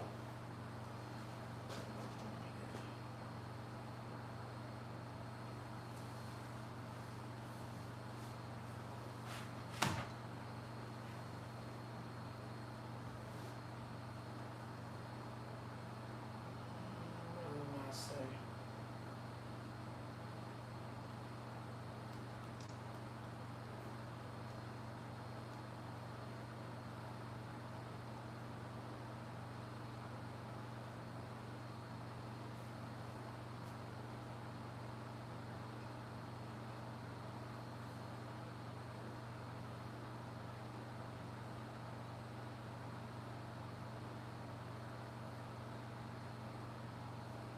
Cody, what's going on, brother? Welcome to the chat. Welcome to the chat, Cody. Anon, welcome to the chat, brother.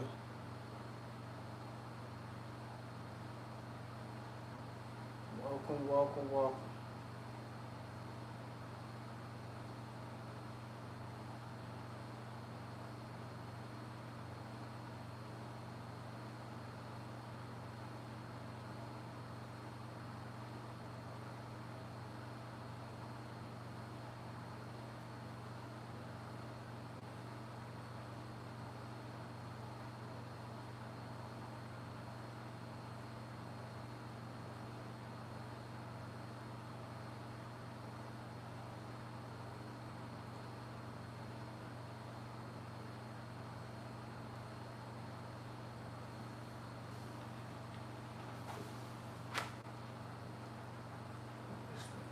Put this in there for too long.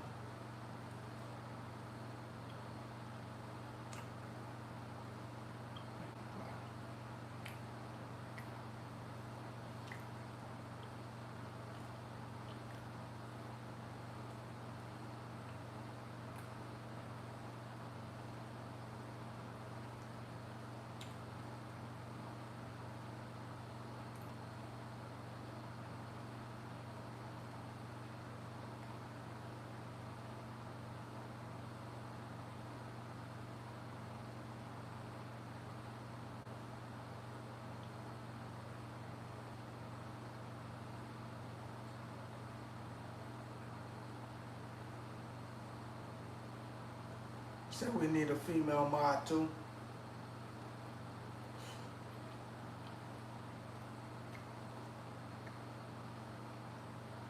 I agree. I agree. We need a female mod.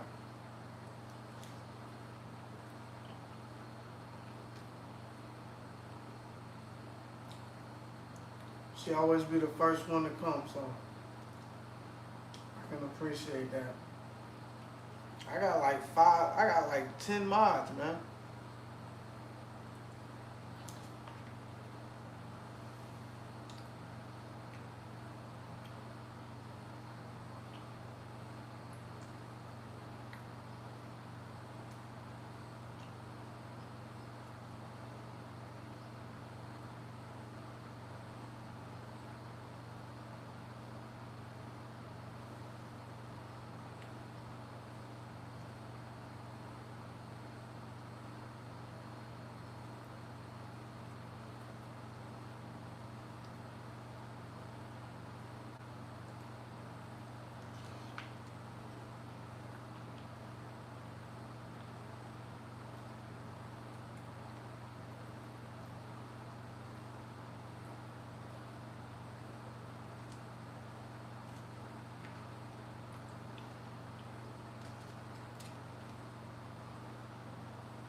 How many mods can we have?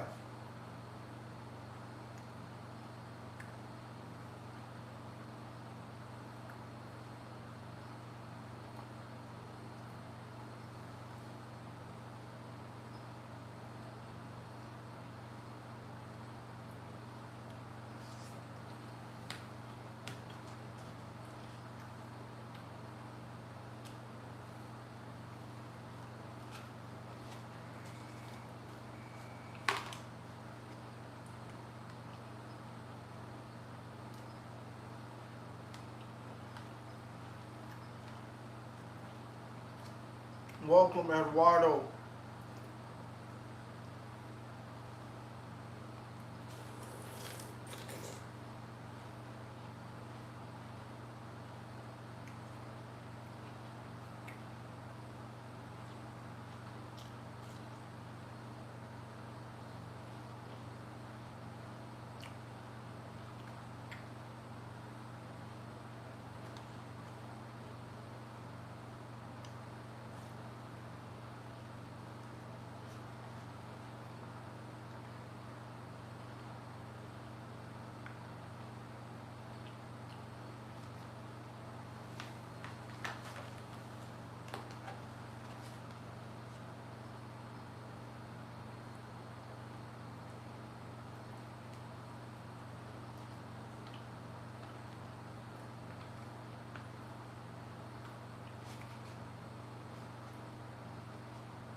Outsider. This ain't this ain't Simon Says, man.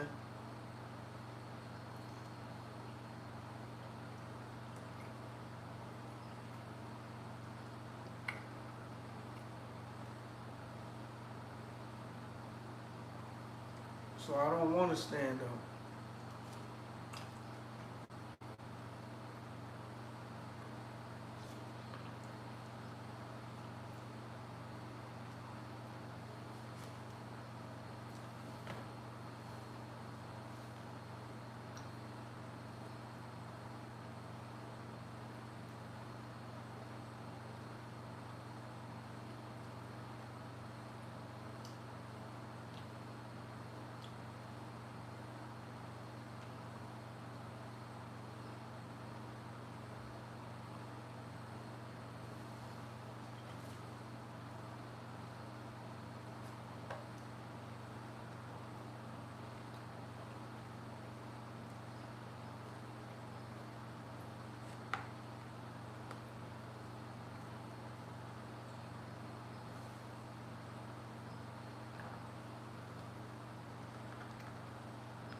Yeah, it's me, brother.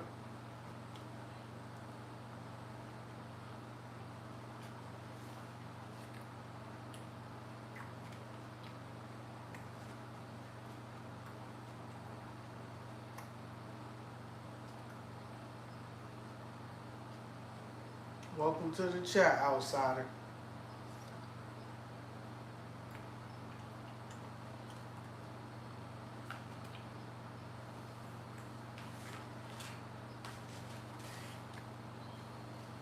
And that's hitting on different levels, man.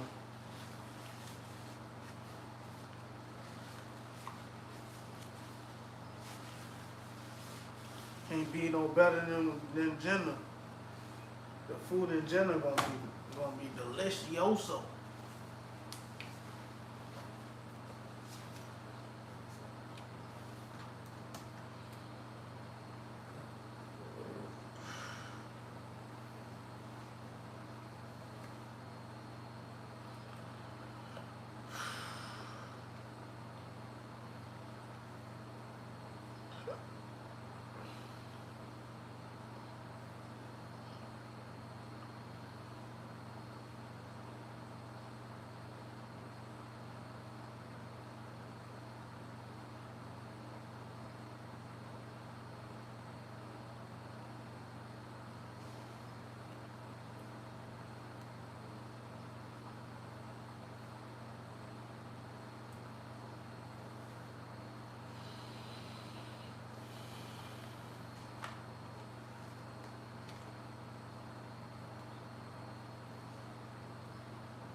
What happened to Xavier?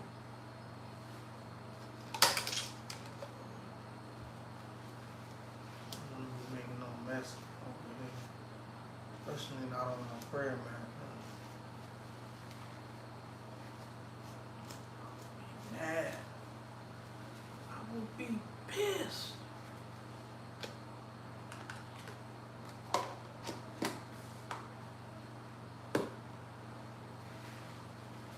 Welcome back, Zanab. Oh, let me get my little tea cupcakes. Oh. And then I should just read the Quran right now, but you wanted to do a reaction. Oh, look at this. Look at this shit. Look at this shit. Like, oh, you lucky. Oh, you is a lucky motherfucker. See, they come out like dummies.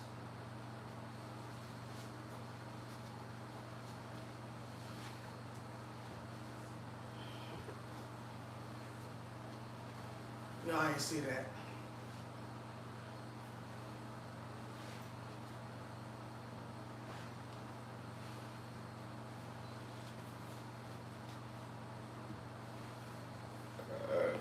Excuse me.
Triple dub.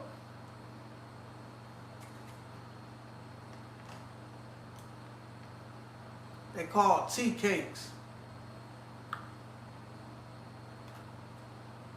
I had 1 lemon and 2 chocolate, double chocolate.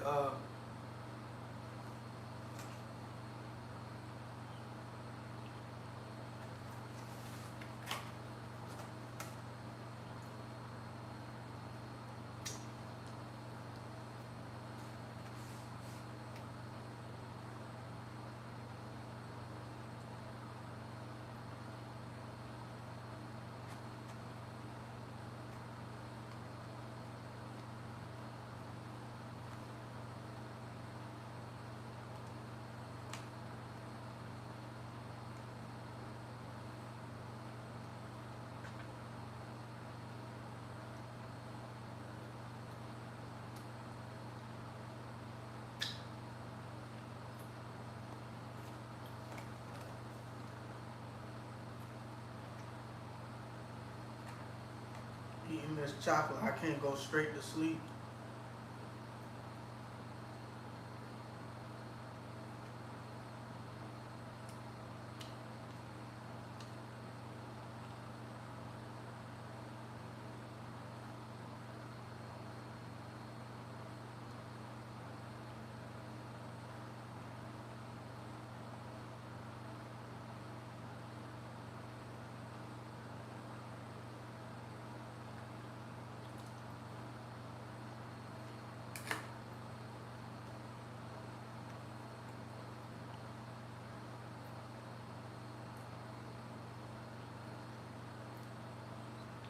One thing I know I'm gonna miss being at that job is when they had these cupcakes. They're not really cupcakes, they're just tea cakes.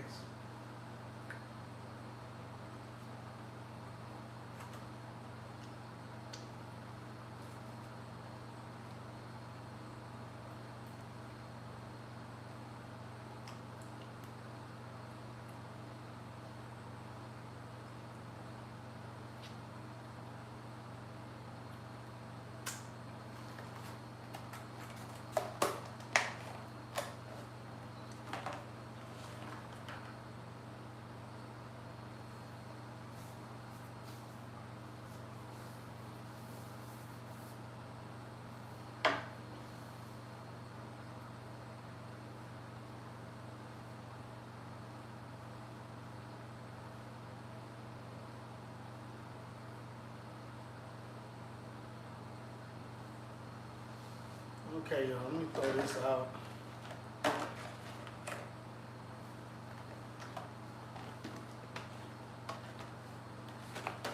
Come chat with your brothers, man. I didn't even know GB had left. GB must have left and went somewhere. Brody probably left. That's all right. Oh, you here? Oh, there you is, brother. You just quiet. Oh, you busy. Oh, I understand that one, brother.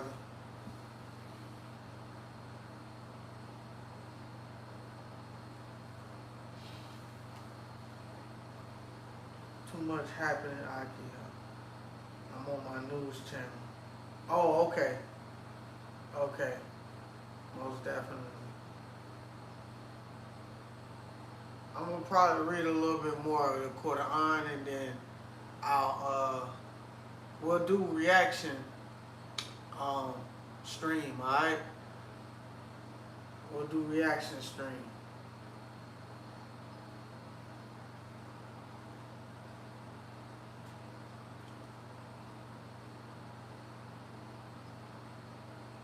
A triple dub. Oh man.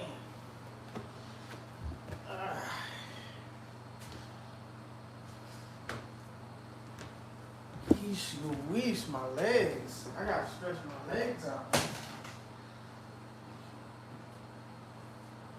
Oh.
Man, it's crazy, bro.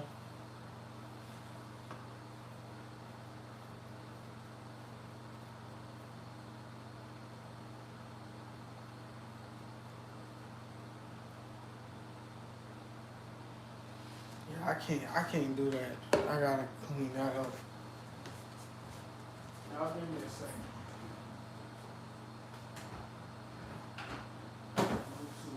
Nasty shit. Especially when I'm clean. I clean myself. As y'all can see, I'm a clean guy. I don't do well with stuff I see.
I gotta do some deep cleaning up under the sofa anyway.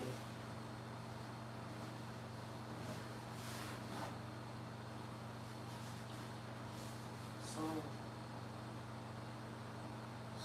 very soon. I can't deal with nastiness, man.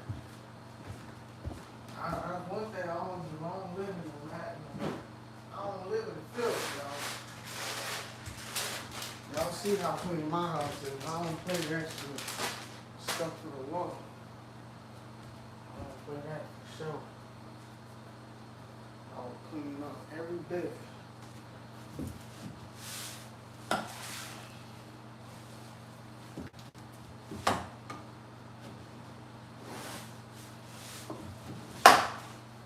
That's what every bit of nastiness that's up under here. It's supposed to be deep cleaning Sunday.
Walking on that.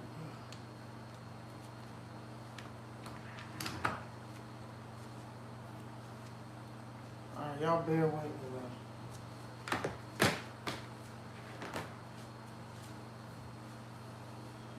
I'm gonna mute y'all for a second because I'm gonna put the vacuum on.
guess we could start the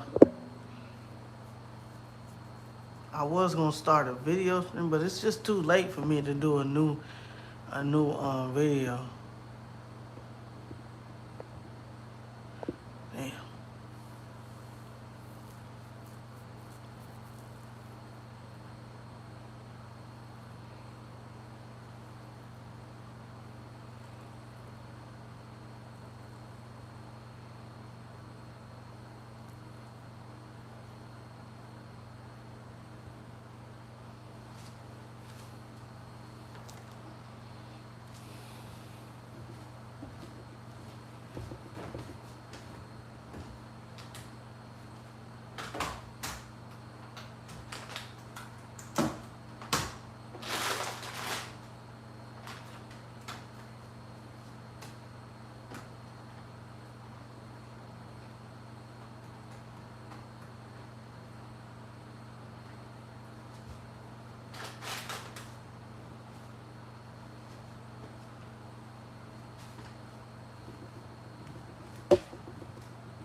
Up for a second.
%.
Oh, that feels so much better. Sitting on that floor is HE double hockey sticks on them, brother.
All right, I'm gonna set this up, and then we going right into it.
gotta look at you. I gotta look at what you had said. Let me see. Oh no, I didn't start my new job yet, brother. So so originally I was gonna be a shift lead for doing like medication and watching the people on the floor, but then um, I wouldn't say the hiring manager, but like the nurse administrator that's there, she's like trying to help us out. So she doing me a good deed by the business office coordinator just opened up, and she helped me get my resume together, kind of supported me in getting my resume together so that I can get that position. I mean, I'm not experienced in being in the office like that, but it's better than, you know, just doing what I'm doing now.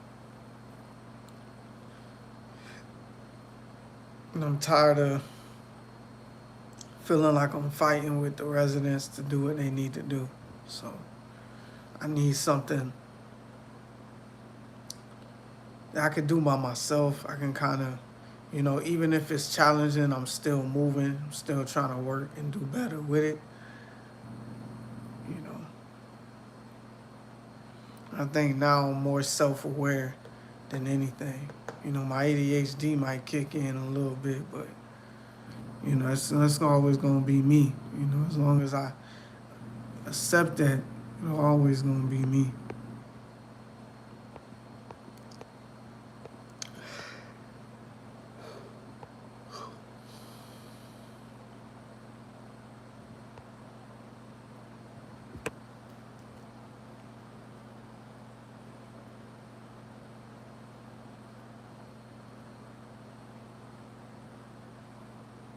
I start I think, is it next Monday? On the 30th. Yeah, I was gonna try to, but then when I put my 2 weeks in at my other job, they they told me that they had to fill my position first. They had to get somebody because I didn't put in my resignation. I actually put in PRN, so I'm not full time anymore. One as of the 29th. So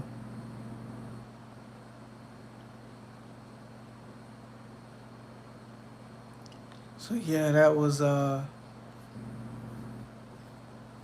it. So I told myself, I said, I'm just gonna do it. I'm gonna knock it out. You know, my original partner that was working with me, she's on vacation this week, and I'm working with somebody that I usually work with when she doesn't work. So it's been going pretty good. It's not bad.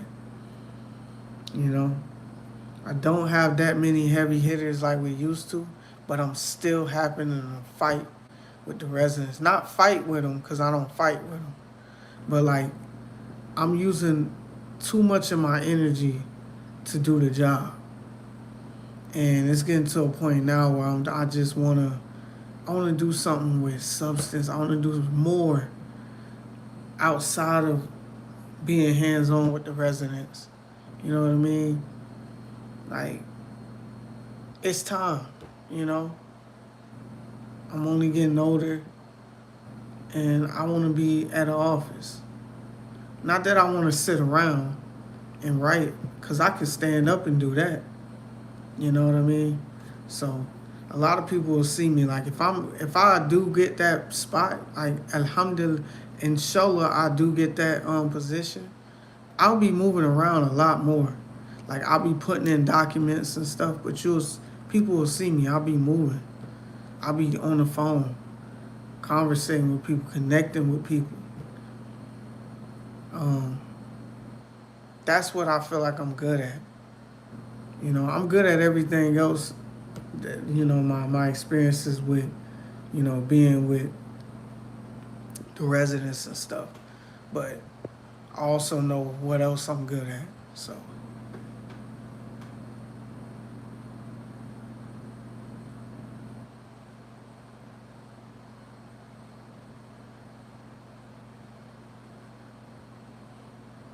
you said I need to moderate chat. What you mean, brother?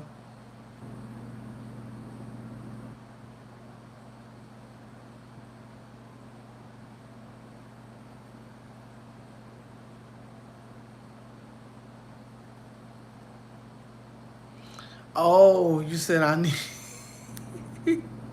I got too many moderators, huh? Too many mods, man.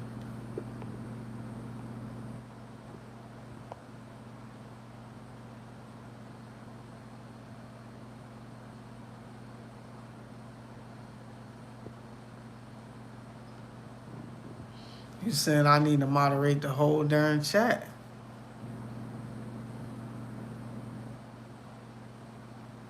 That's crazy, man.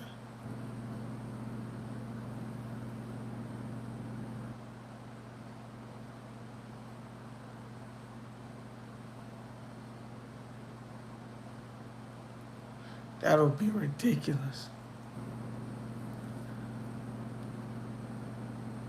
Everybody trying to be moderator.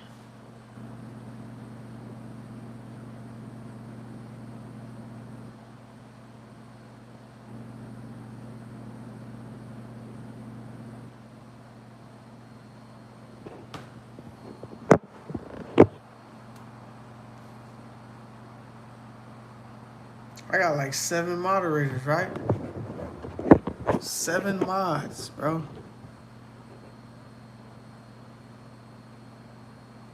It gotta be like 7.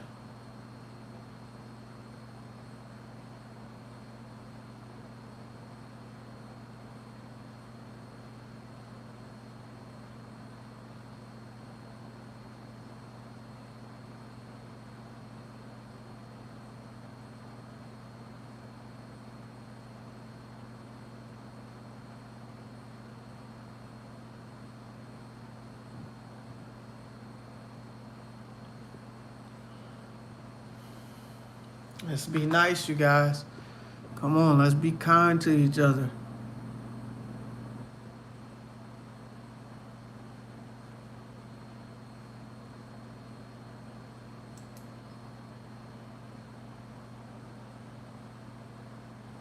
Come on, come on. Y'all give me a second. Let me pull up.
This dude probably crashing out. He always crash out, bro.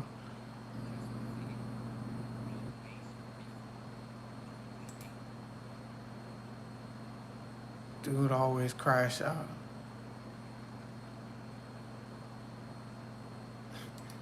He crashing out in the chat, boy.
Alright,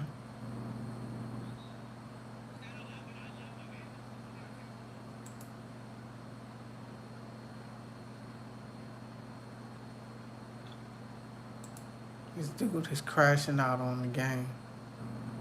Don't play it. I don't know why you even want to play that game.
Alright.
I hope. I don't know. Should I update this now? I'll say remind me later, cause it just makes no sense to try to update that bit. It's gonna take too long. It's too late. I don't even got time for that.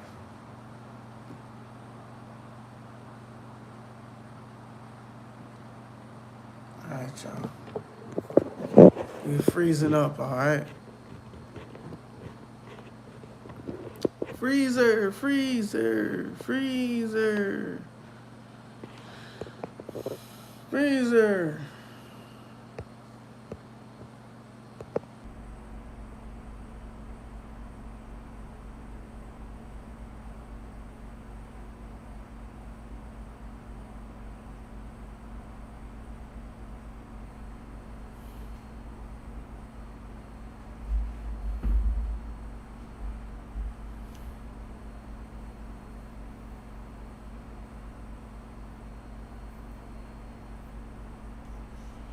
And we back, we back, we back.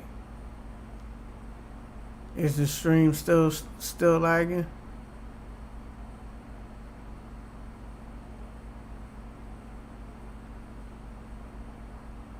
Yeah, we should be back, brother. Hold on. Let me sign in on my thing here.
Welcome, welcome to the chat, love.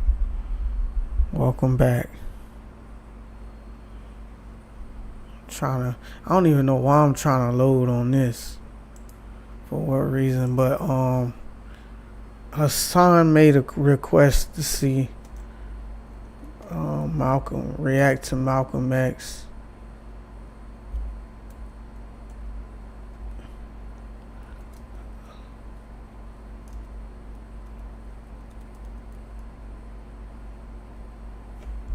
There it is.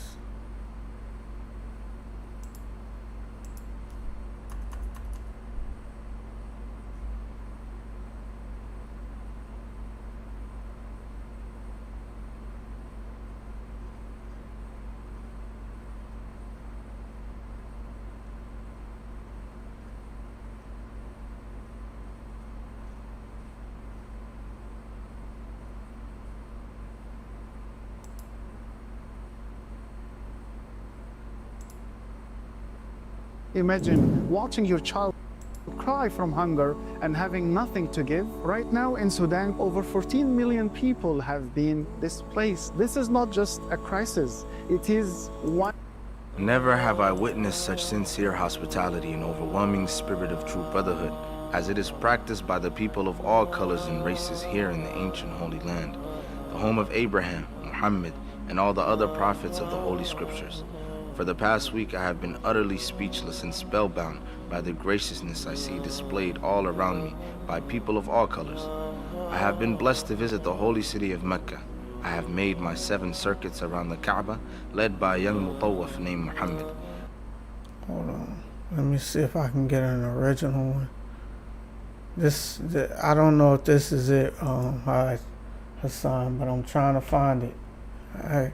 Malcolm X. I think a lot of people are confused by the new Arabic name, El Hajj Malik El Shabazz. I've always had the name on my passport, Malik El Shabazz, I only used it in the Muslim world. Well, Hajj is a title that is given to any Muslim who makes the pilgrimage to Mecca during the official Hajj season. Well, will you now use Shabazz and drop X? I'll probably continue to use Malcolm X and I'll probably use it as long as the situation that produced it exists. I'm gonna be honest with y'all, and we gotta be real. He was with the elites, bro. He was a part of the system just as well as MLK. Like, of course, he believed and he was close to Islam, but he was another one that was in it. Because even when he could have just changed his name from Malcolm X, which is something that, if we look at it, like, a lot of people don't know so much about it has a lot to do with the truth being in plain sight. You know what I mean? So they make him a rebel, Yeah.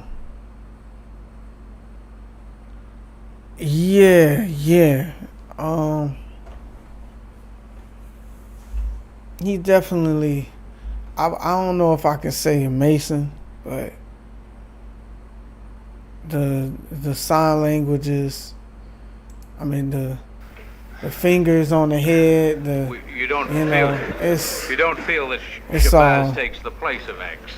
Symbolic, all symbolic, bro. My going to Mecca and going into the Muslim world, into the African world, and being recognized and accepted as a Muslim and as a brother may solve the problem for me personally. But I personally feel that my personal problem is never solved as long as the problem is not solved for all of our people in this country. So I remain Malcolm X as long as there is a need to protest and struggle and fight against the injustices that our people are involved in this country. Are you prepared to go into the United Nations at this point and ask that charges be brought against the United States for its treatment of American Negroes? Oh, yes. Please. Right in my chair. The audience will have to be quiet. Yes, as I pointed out when I was during my traveling, that nations look, African nations and Asian nations and Latin American nations look very hypocritical when they stand up in the United Nations condemning the racist practices of South Africa and that which is practiced by Portugal and Angola, and saying nothing in the UN about the racist practices that are manifest every day against Negroes in this society. Even in South Africa, those Africans aren't faced with bayonets and aren't faced with police dogs. I would be not a man. If I was in a position to bring it in front of the United Nations and didn't do so, I wouldn't be a man. Malcolm, do you intend to lead the charge in the United Nations? Well, I find that to say you're going to lead something creates a lot of hostility, division, jealousy, and envy.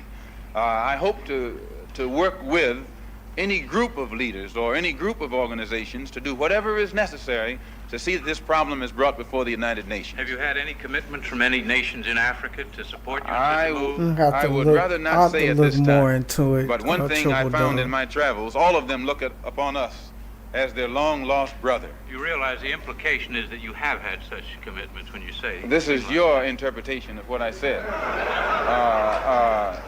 One thing that I found in all of my travels was that all of the Africans, not only the Africans, but the Asians and the Muslims, look upon us as their long-lost brothers. And America had actually tricked many of them into a hands-off policy by giving them the impression that she was honestly trying to do something to solve the problem. My argument over there was designed to prove that it is impossible for each government to solve the race problem. It's impossible. Malcolm, on your trip abroad, you said you sensed a feeling of great brotherhood, and that conceivably you would be working toward integration in this country now. At least this is what you're reported to have said. Have you any comment on it? I don't think that I ever mentioned anything about working toward integration. They haven't even got integration right here in New York City. You have worse integration problems in the North than they have in the South. So if it doesn't work if you can't bring about integration in New York City as international, cosmopolitan, up-to-date as it's supposed to be, you will never get integration anywhere else in the country. Are you prepared to work with some of the leaders of the other civil rights organizations? Certainly. We will work with any groups, organizations, or leaders in any way, as long as it's genuinely designed to get results. Does your new beard have any religious significance? No, not particularly, but I do think that you'll find black people in America, as they strive to throw off the shackles of mental colonialism, will also probably reflect an effort to throw off the shackles of cultural colonialism. And they may begin to reflect desires of their own, with standards of their own. Malcolm, your more controversial remarks was a call for black people to get rifles. Zay, what's going on, Zayton? Sometime back. All is well, all is well, brother. I don't see why that should be controversial.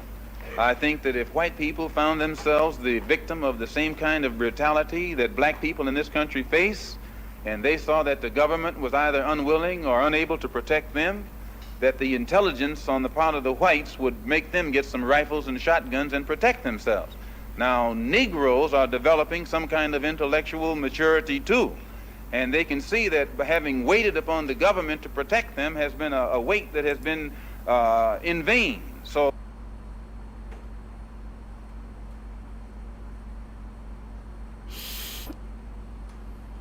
I gotta look.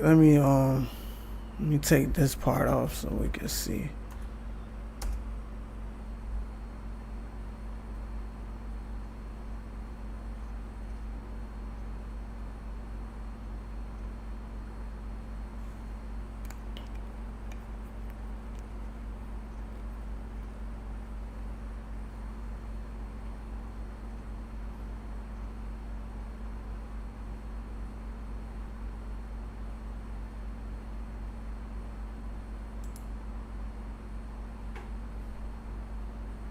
I think your Arabic name, El-Hajj Malik El-Shabazz. I've always had the name on my passport, Malik El-Shabazz, only I only used it in the Muslim world. Well, Hajj is a title that is given to any Muslim who makes the pilgrimage to Mecca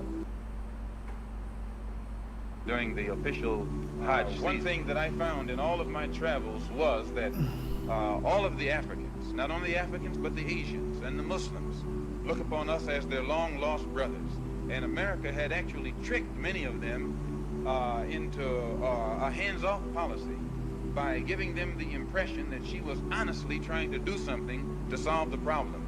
My argument over there was designed to prove that it is impossible for the United States government to solve the race problem. Okay, Asia, I'll try. I'll know. Such sincere hospitality and overwhelming spirit of true brotherhood as is practiced by people of all colors and races here in this ancient holy land, the home of Abraham, Muhammad, and all the other prophets of the Holy Scriptures. For the past week, I've been utterly speechless and spellbound by the graciousness I see displayed all of colors. I've been blessed to visit the holy city of Mecca. I've made my 7 circuits around the Kaaba, led by a young Mutawaf named Muhammad. I drank water from the well of the Zamzam. I ran 7 times back and forth between the hills of Mount Al-Safa and Al-Marwa. I've prayed in the ancient city of Mina, and I've prayed on Mount Arafat. There were tens of thousands of pilgrims from all over the world. They were of all colors, from blue-eyed blondes to black-skinned Africans.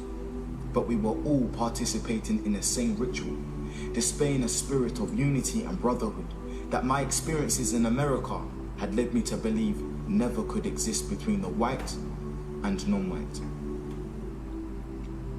America needs to understand Islam because this is the one religion that erases from its society the race problem. Throughout my travels in the Muslim world, I have met, talked to, and even eaten with people who in America would have been considered white, but the white attitude was removed from their minds by the religion of Islam. I have never before seen sincere and true brotherhood practiced by all colors together, irrespective of their color.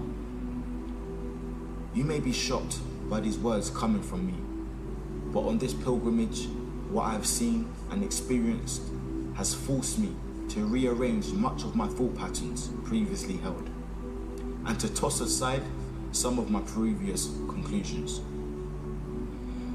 This was not too difficult for me. Despite my firm convictions, I have always been a man who tries to face facts and to accept the reality of life as new experience and new knowledge unfolds it. I have always kept an open mind, which is necessary to the flexibility that must go hand in hand with every form of intelligent search for truth. During the past 11 days here in the Muslim world, I've eaten from the same plate, drunk from the same glass, and slept in the same bed or on the same rug, while praying to the same God with fellow Muslims, whose eyes were the bluest of blue, whose hair was the blondest of blonde, and whose skin was the whitest of white. And in the words and in the actions and the deeds of the white Muslims, I felt the same sincerity that I felt among the black African Muslims of Nigeria, Sudan, and Ghana. We were truly all the same brothers because their belief in one God had removed the white from their minds, the white from their behavior, and the white from their attitude. I could see from this that perhaps if white Americans could accept the oneness of God, then perhaps too they could accept the reality, the oneness of man, and cease to measure and hinder and harm others in terms of their differences in color. With racism plaguing America like an incurable cancer, the so-called Christian white American heart should be more receptive to a proven solution to such a destructive problem. Perhaps it could be in time to save America from imminent disaster, the same destruction brought upon Germany by racism that eventually destroyed the Germans themselves.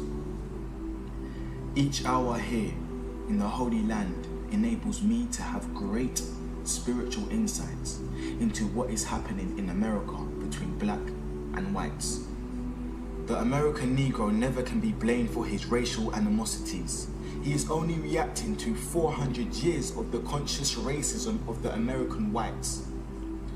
But as racism leads America up to the suicide path, I do believe from the experience that the whites of the younger generation in the colleges and universities will see the handwriting on the walls, and many of them will turn to the spiritual path of truth, which is the only way left to America to ward off the disaster that racism inevitably must lead to. Never have I been so highly honored. Never have I been made to feel more humble and worthy. Who would believe the blessings that have been heaped upon an American Negro? A few nights ago, a man who would be called in America a white man, a United Nations diplomat, an ambassador, a companion of kings, gave me his hotel suite and his bed. Never would I have even thought or dreaming that I would ever be a recipient of such honors. Honors that in America would be bestowed upon a king, not a Negro. All praise is due to Allah, the Lord of all the worlds. Sincerely, Al-Hajj Malik Al-Shabazz, also known as Malcolm X. So Malcolm became Al-Hajj Malik Shabazz, who made Tawbah. He took his Shahada. He performed his Hajj. He said, on my way back from Mecca, I visited 7 countries, and the CIA, and the FBI, and the International Interpol Police, and others plotted to try to kill me at least 5 times.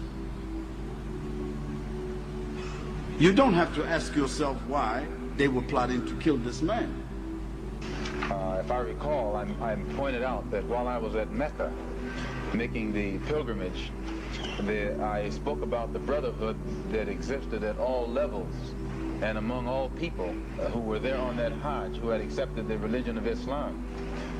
And I pointed out that for what it had done, what the religion of Islam had done for those people over there, despite their complexion differences, that it would probably do America well to study the religion of Islam, and perhaps it could drive some of the racism from this society as it has driven racism from the Muslim society.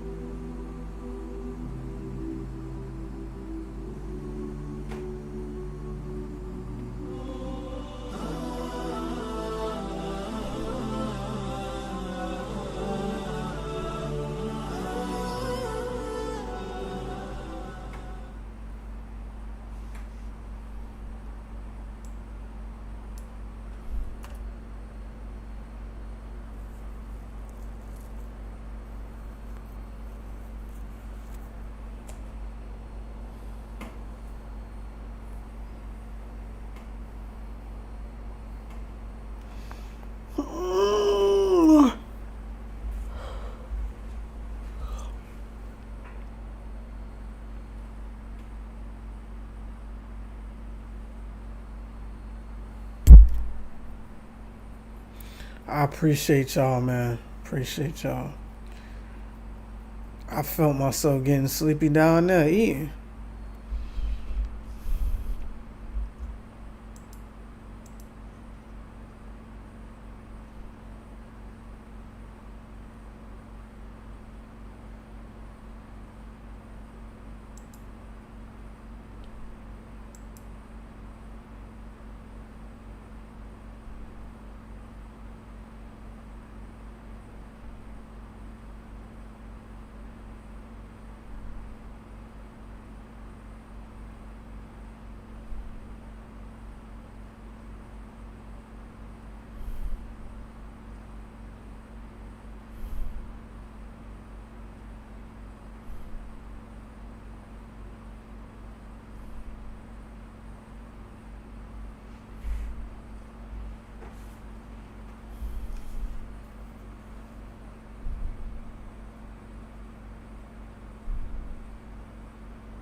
That's good, brother.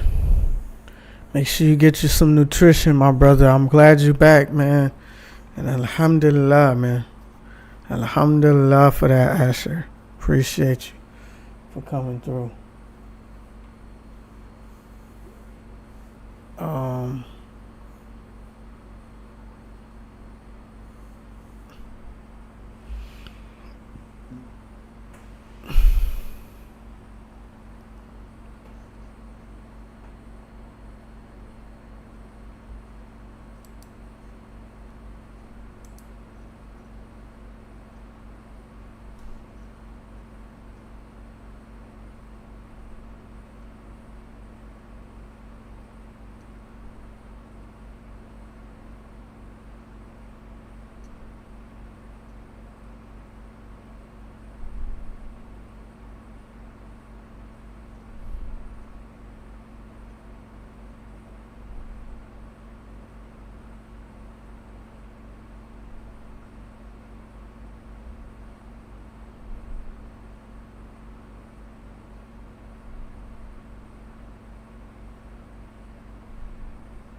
We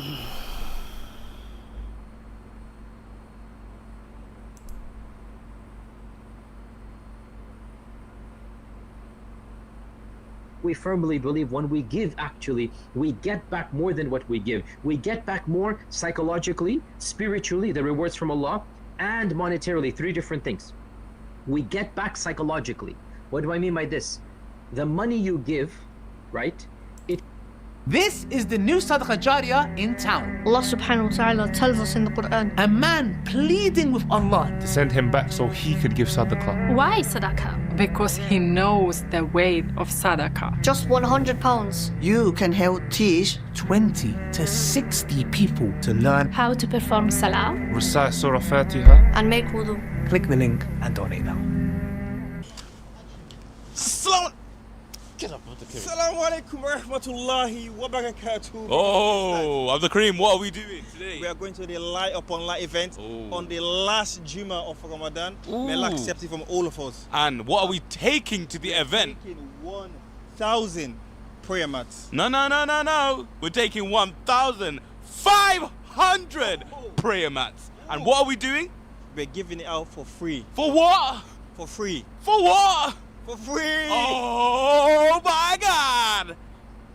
We have a special guest, and we have many special guests. MashaAllah, so, I just heard about the Salah Pro guided mat, and I want to know more about it, inshallah. So do you remember about a year ago you gave a shout out? Yes. So alhamdulillah, we get these now for 75% cheaper. Okay. So you know we're a charity, we give it for free. Yes. So we ordered 50,000 last year. Yeah.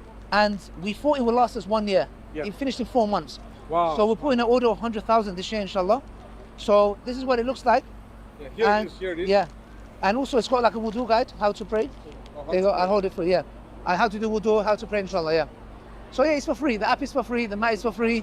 We have Salah instructors that teach you for free. Amazing. Alhamdulillah, yeah. May Allah bless you. How are you? How are you been? So it helps people to actually Yes. Because first time ever, you can, because usually in the dawah, it would take time for me to pray Salah. Now, it's revolutionary because now you can put it in front of you. Yeah. There's no excuse to miss Salah because you know, Mufti, I was going to ask you to give a reminder about Salah. Also transliterations. Transliterations in Italian, German, French, Spanish, Portuguese, there is Albanian, no English, clash. and I'm we're gonna doing check it Japanese, out, yeah? buddy. Well, I tell you one thing. From my angle, Brother. I think obviously Salah is one of the most important pillars in Islam. Yeah. There are 5 pillars, all of them are important, but Salah is a cornerstone. And one of the first things we're going to be reckoned regarding is prayer. If your prayer is in order, the rest will be in order. So to help someone to pray, you get a full reward for the prayer that person prayed. Even if you're just encouraging someone, to encourage someone to pray, you get a full reward for that prayer anyway. Exactly. So mashallah, it's a really good initiative where we're trying to encourage people to pray. And may Allah make it easy for everyone. And I'm glad to see you here today. And I pray that inshallah Allah continue to use us to do good work, inshallah. Inshallah. Just a quick reminder for those watching who are not praying Salah or they feel like they're sinners, some people call them Ramadan Muslims. What message would you give to those people who feel? So there are 2 ways of looking at it. There is a way of looking at it where you feel the guilt. Obviously that is a part of it. But to what extent? If that guilt is felt to the extent where you don't feel like praying ever again because you think Allah is merciless, then you're going in the wrong direction. You're heading towards shaitan. But if the guilt is felt in a way that makes you feel that you want to develop a link with Allah, then it's a good guilt, something positive. But together with that, I like to also tell people the second part of it is don't look at what you didn't do, look at what you can do. Because if you're going to keep looking at what you didn't do, you might regret to the degree that it makes you despondent, like I said. But when you look at what you can do, inshallah, it goes to open doors for that which you probably never thought that you would be able to achieve. Start it today. Don't give up. Keep getting up. Every time you miss a prayer, keep getting up and do the qada, and at least don't miss another prayer. Each time you seek Allah's forgiveness, don't do it again. If you happen to fall, try again.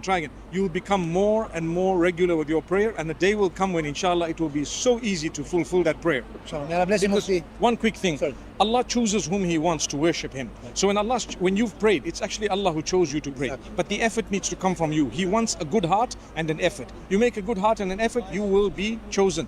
When you say, who wants a gold bar? Put up your hand. Everybody puts up their hands. You're going to choose, right? But they had to put up their hands.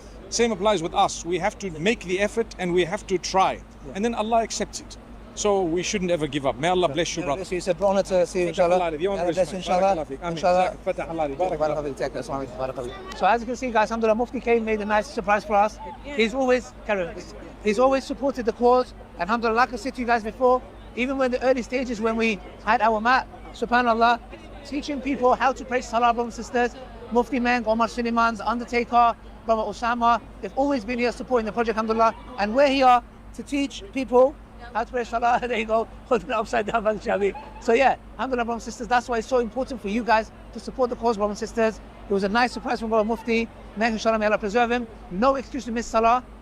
Donate now, inshallah, an audio guided mat from Salah Pro app. Assalamu alaikum wa rahmatullahi wa barakatuh. This is the new Sadaqah Jariyah in town. Allah subhanahu wa ta'ala tells us in the Quran. A man pleading with Allah to send him back so he could give Sadaqah. Why Sadaqah? Because he knows the weight of Sadaqah. Just £100. You can help teach 20 to 60 people to learn how to perform Salah, recite Surah Fatiha, and make wudu.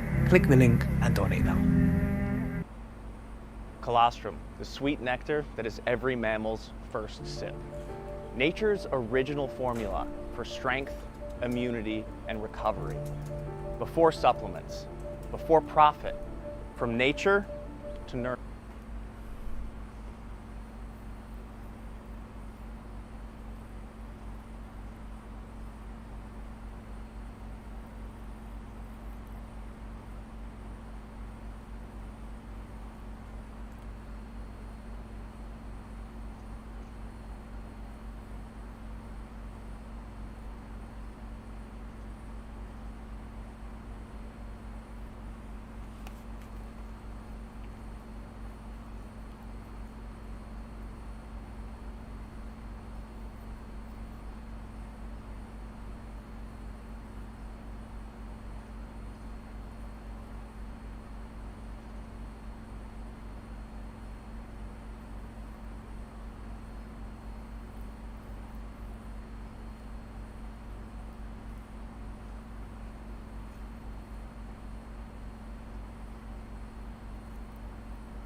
Hello and welcome.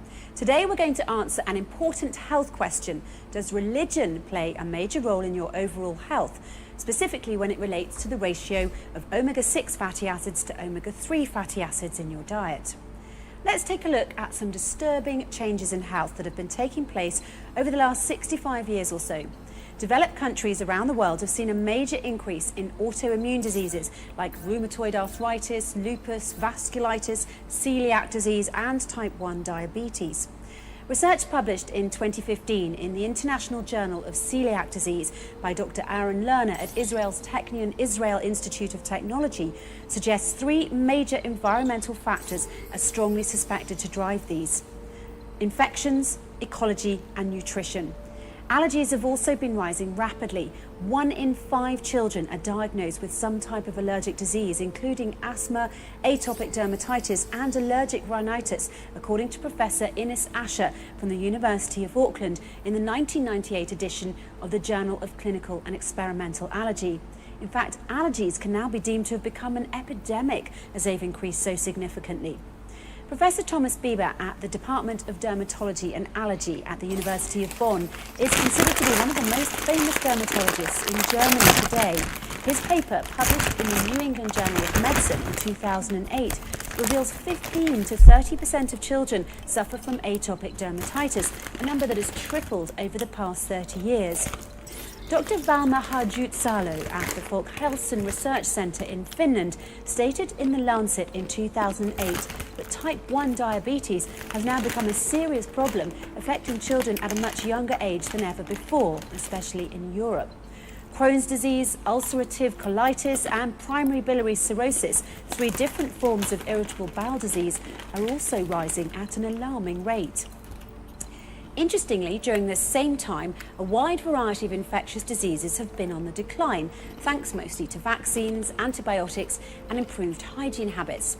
This has led many scientists to look at diet as the cause of these increases, specifically the proportion of omega-3 fatty acids to omega-6 fatty acids.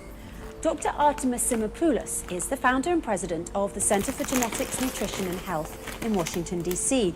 She's published a lot of research into the relation between inflammatory and autoimmune diseases and the ratio between dietary omega-3 and omega-6 fatty acids. She states that the optimal ratio of omega-6, which is inflammatory, to omega-3, which is non-inflammatory, should be 4:1 or lower. The problem is that in most Western diets, the ratio is currently an extremely unhealthy 15:1 or higher. This markedly higher ratio of inflammatory omega-6 leads to a host of illnesses and diseases: cardiovascular disease, obesity, rheumatoid arthritis, cancers of many types, depression, etc. These facts are undisputed in the scientific community. Higher amounts of omega-6 fatty acids are killing humans at an astounding rate around the world. Studies published by Dr. Simopoulos since the early 90s also confirm that a high proportion of omega-6 to omega-3 fatty acids causes a dramatic shift in the physiological state of the human body. When omega-6 is more prevalent, pathogenesis of body tissue occurs, including prothrombic, pro-inflammatory and pro-constrictive states, all of which are the very causes of disease.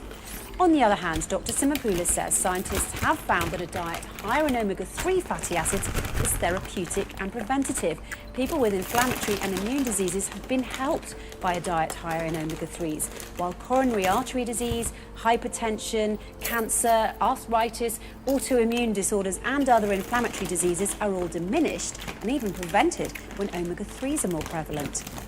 Since diet has been shown to be a causative factor, one needs to look at specific foods in order to see where the problem lies. Pig or pork, for example, produces higher levels of omega-6 by synthesis, which is why it has a much higher level of omega-6 fats. Pork contains up to 14.2 grams of omega-6 per 100 grams of fatty acids, in comparison to the meat in cattle or sheep at 2.4 grams and 2.7 grams respectively, as stated by Dr. Michael Enser and his colleagues at the University of Bristol in the Journal of Meat Science in 1996. The reason for this is explained by his university colleague, Professor Jeff Wood, in the 2008 edition of the journal. Professor Wood says it's because all omega-6 fatty acids present in the diet of pigs pass through the stomach unchanged. Then, while in the small intestine, they're absorbed into the bloodstream and incorporated into the animal's tissues as is and unchanged. While in ruminants like cattle and sheep, dietary omega-6 fatty acids are degraded into different fatty acids in their stomach, a process called microbial biohydrogenation. Because of this, only a small portion of dietary omega-6 fatty acids, approximately 10%, are made available for incorporation into tissue fats. Meanwhile, rabbit, ostrich and camel have a very attractive omega-6 to omega-3 profile, but they're eaten on a much smaller scale. In fact, after reviewing the nutritional value of rabbit meat from 50 publications, the omega-6 to omega-3 ratio in rabbit flesh makes it very attractive for health purposes, as stated in 2004 by Dr. Sylvie Coombs at Europe's top agricultural research institute and the world's #2 centre for the agricultural sciences, the INRA. Camel, as well, has been found to have an ideal ratio of omega-6 to omega-3, almost 3:1, according to Dr. Omar Abdelhadi from Sudan's University of Cordovan, writing in the Journal of the Saudi Society of Agricultural Sciences in 2017. Ostrich meat also has a high level of omega-3 fatty acids. Research published in the Journal of Food and Nutrition Research in 2014 by Dr. Xavier Medina and Alicia Aguila at Spain's University of Catalonia reveals that more than 8% of the polyunsaturated fatty acids in ostrich are omega-3. Scientists like Dr. Carlos Bpatient at Stellenbosch University in South Africa have also found that processed beef products which have had perirenal fat added to them could possibly be a better source of CLNA, that's conjugated linoleic acid, which has been shown to have anti-inflammatory, anti-carcinogenic and anti-obesity properties. In fact, in his study published in 2014 in the Journal of Animal Science and Biotechnology, Dr. Bpatient found that when perirenal fat was added to regular beef hamburger meat, the fatty acid profile or ratio was improved, thus making it much healthier for human consumption. If we look at shellfish now, lobster, crab and crayfish, shrimps and mussels all have a very healthy and attractive omega-3 to omega-6 ratio. This has been demonstrated in a number of articles published by Dr. Sara Barrento at the University of Porto in Portugal and Swansea University in Wales, Dr. Magdalena Stanek at Poland's University of Technology and Life Sciences, and Dr. Sival Denikabasi at Sinop University in Turkey. Their research, published in 2009, 2010 and 2015 respectively, shows that shellfish is even better than rabbit, chicken, lamb and beef at preventing coronary diseases and chronic inflammatory conditions. Paul Jaminet, PhD, is the CEO and founder of a biotech startup developing a vascular therapy for cancer. His wife, Shuqing Shi Jaminet, PhD, is a director and molecular biologist and cancer researcher at both the Beth Israel Deaconess Medical Center and Harvard Medical School. These two scientists share a long-standing interest in diet and health, and they're the founders and principals of the Perfect Health Retreat and authors of the Perfect Health Diet series and website. In part 2 of their book, published online on the 15th of February 2012, they restated that in most countries, pork is either the primary source of omega-6 fats or the second source after vegetable oils.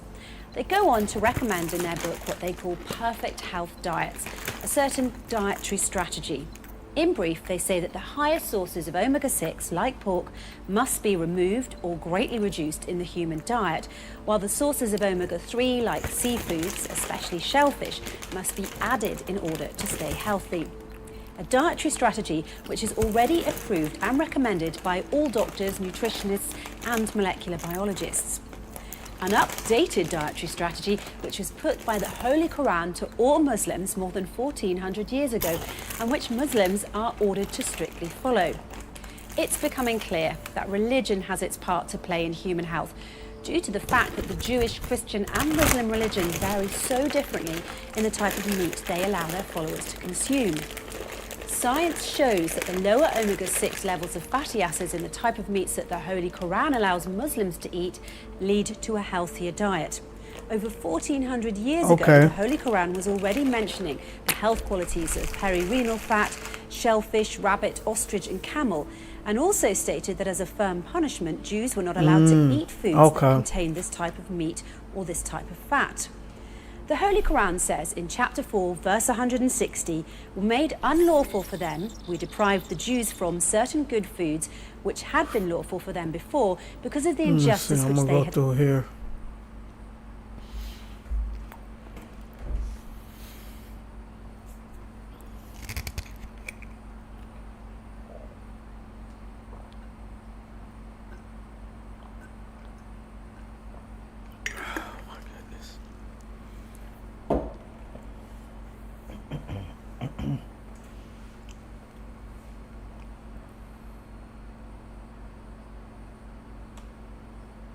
Show the knowledge in the Quran. It could have no human source since didn't have this kind of knowledge. Okay.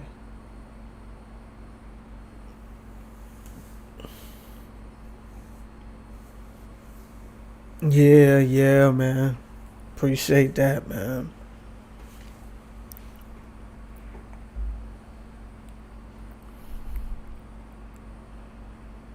It seemed like a good one.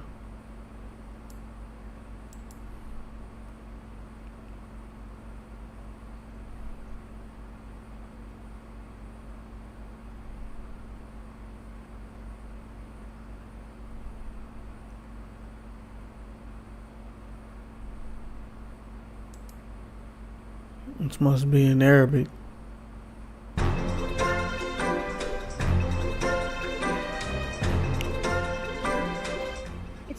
another important question.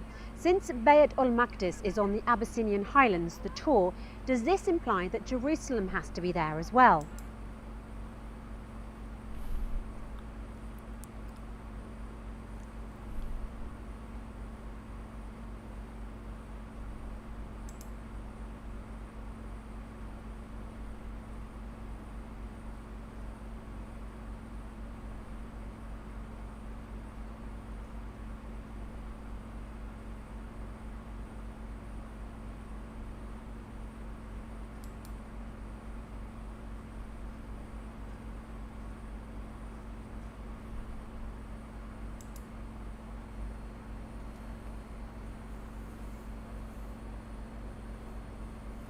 Oh, check on the place. The season 1 is better, in my opinion.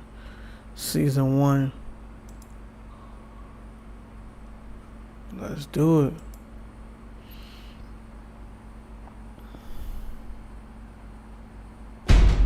There's a book that sits on my bookshelf that is unlike any other.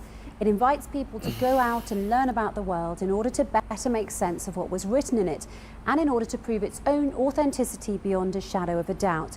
In fact, the book encourages its readers to read, learn, ponder and question things, so much so that the first word revealed from the book was read. But it doesn't stop there. The book goes on to challenge its readers, especially the scientists and scholars among them, with statements such as, "We will show them our signs in the universe and in their own selves until it becomes manifest to them that this is the truth." And these similes we put forward for mankind, but none will understand them except those who have knowledge. The author of this book gives us the total freedom to either believe or disbelieve in what he wrote, but at the same time the author tells us that he also has the freedom to determine our fate after death, with either eternal happiness in paradise or an eternal painful punishment in hell. There is no third option. The following is just one quote from the book's many profound passages, given as a quick and simple example to help you understand what I mean. The author swears that indeed what is written inside this book is very serious and is not a joke, but the amazing part is that the author swears by two phenomena that at the time the book was revealed, 1400 years ago, were completely unknown to man in any way. The quote is as follows: "By the sky which has the bounce, by the earth which has the crack." Indeed, what is written inside the book is very serious, and it's not in jest. Do you know what these two phenomena are? I will tell you. Simply put, when space is stretched out, it bounces, while when the earth is stretched out, it cracks. Although we can't see a bounce in the sky, in 1916, Einstein's game-changing theory of relativity determined that spatial bodies move in the fabric of space in much the same way as a child bounces on a stretchy trampoline.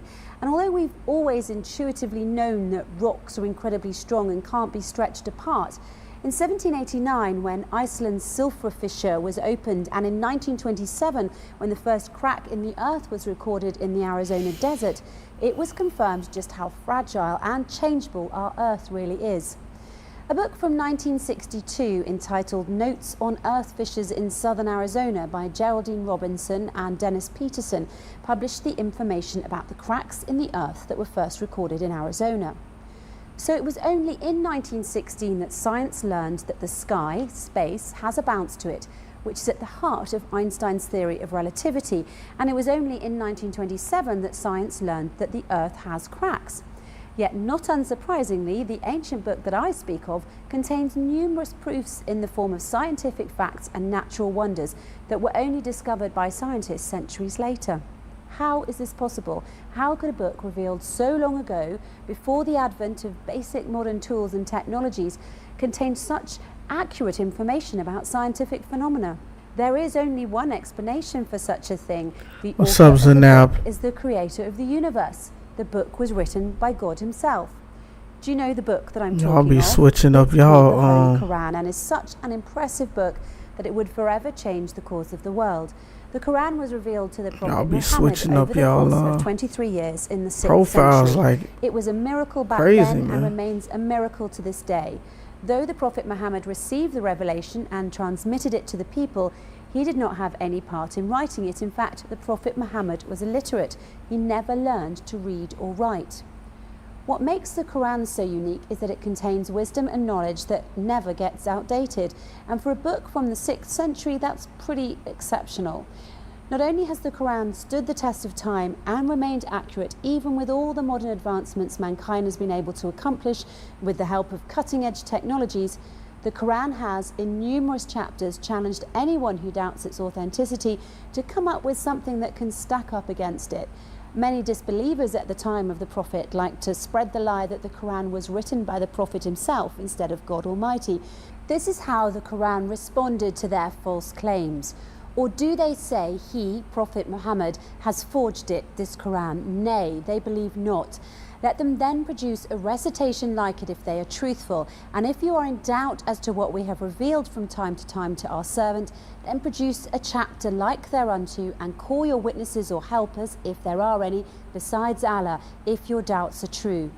In short, the Quran challenged them just as it has challenged scholars, intellectuals and scientists for the past 1400 years to refute the messages and declarations contained within it. None have yet been able to meet this challenge, and that's for a good reason. The word of God is foolproof.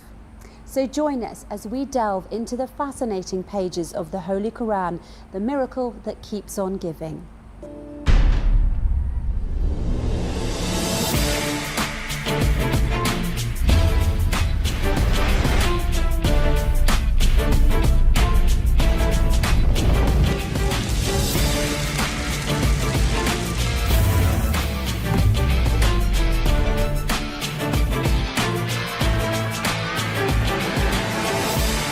I got a whole basketball team of mods in here, so I'm trying to clean the little house a little bit.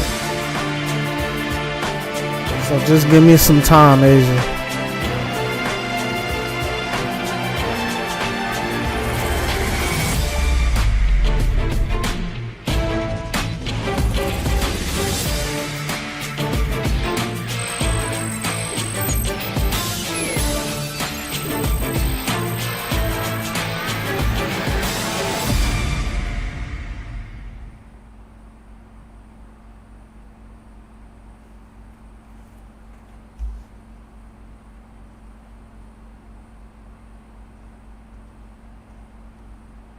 Okay, there you go. I was like, why is it not playing?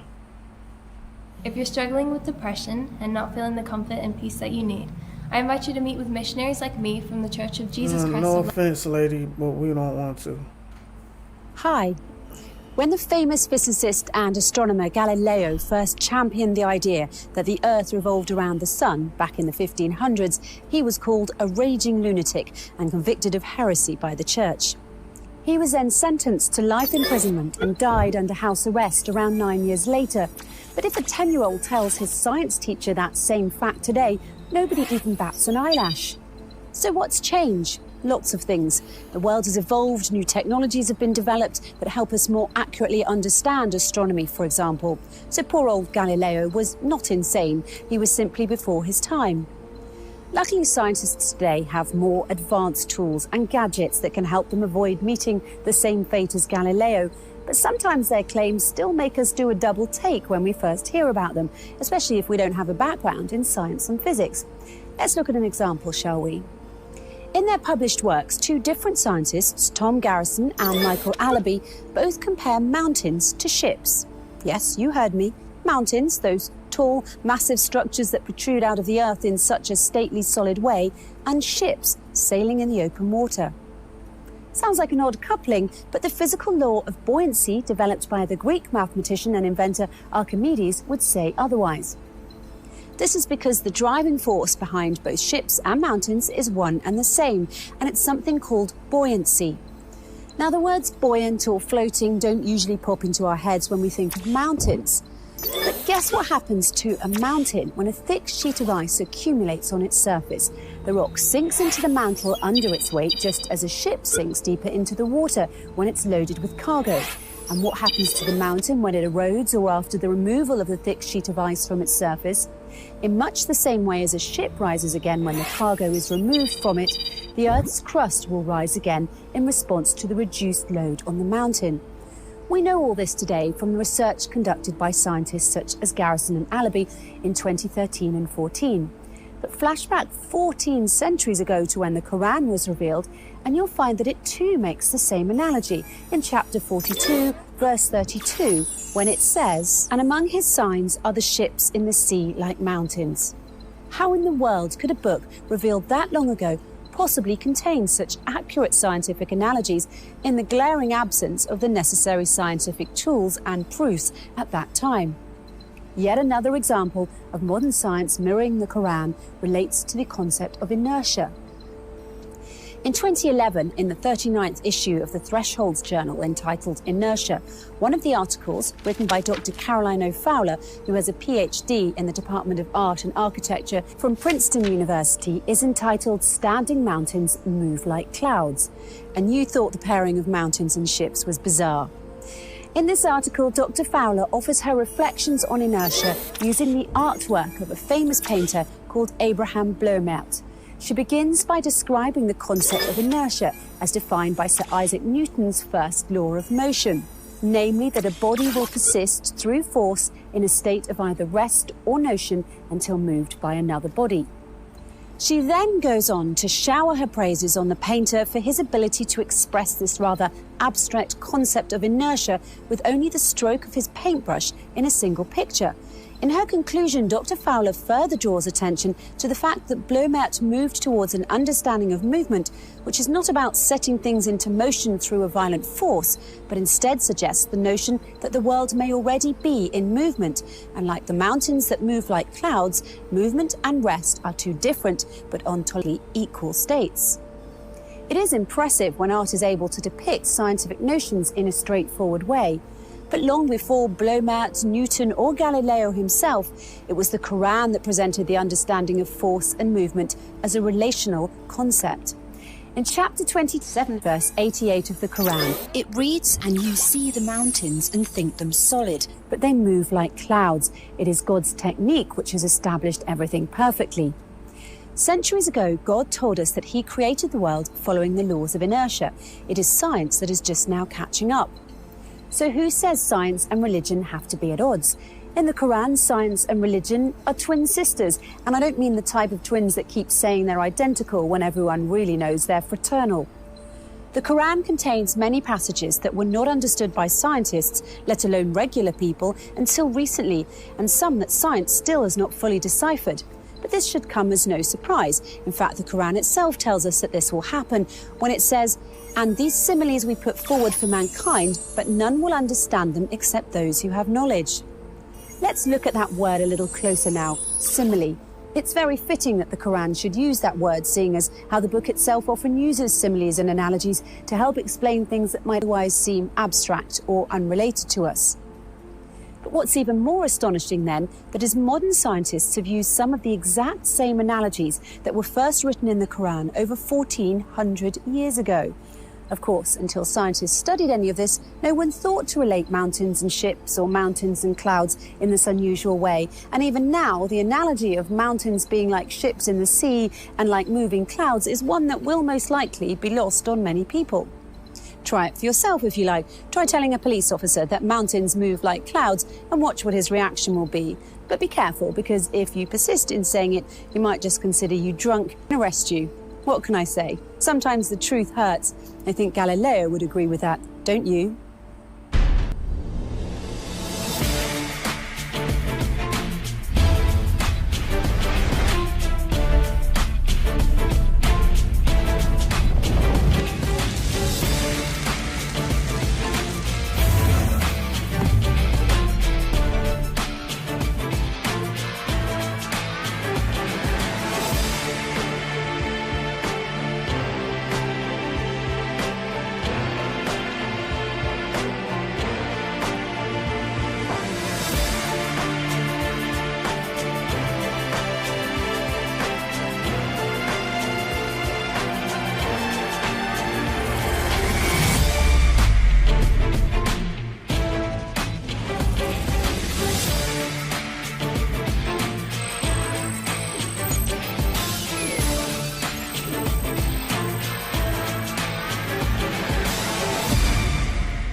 Imagine being able to build an app with your name on it, just by thinking about it.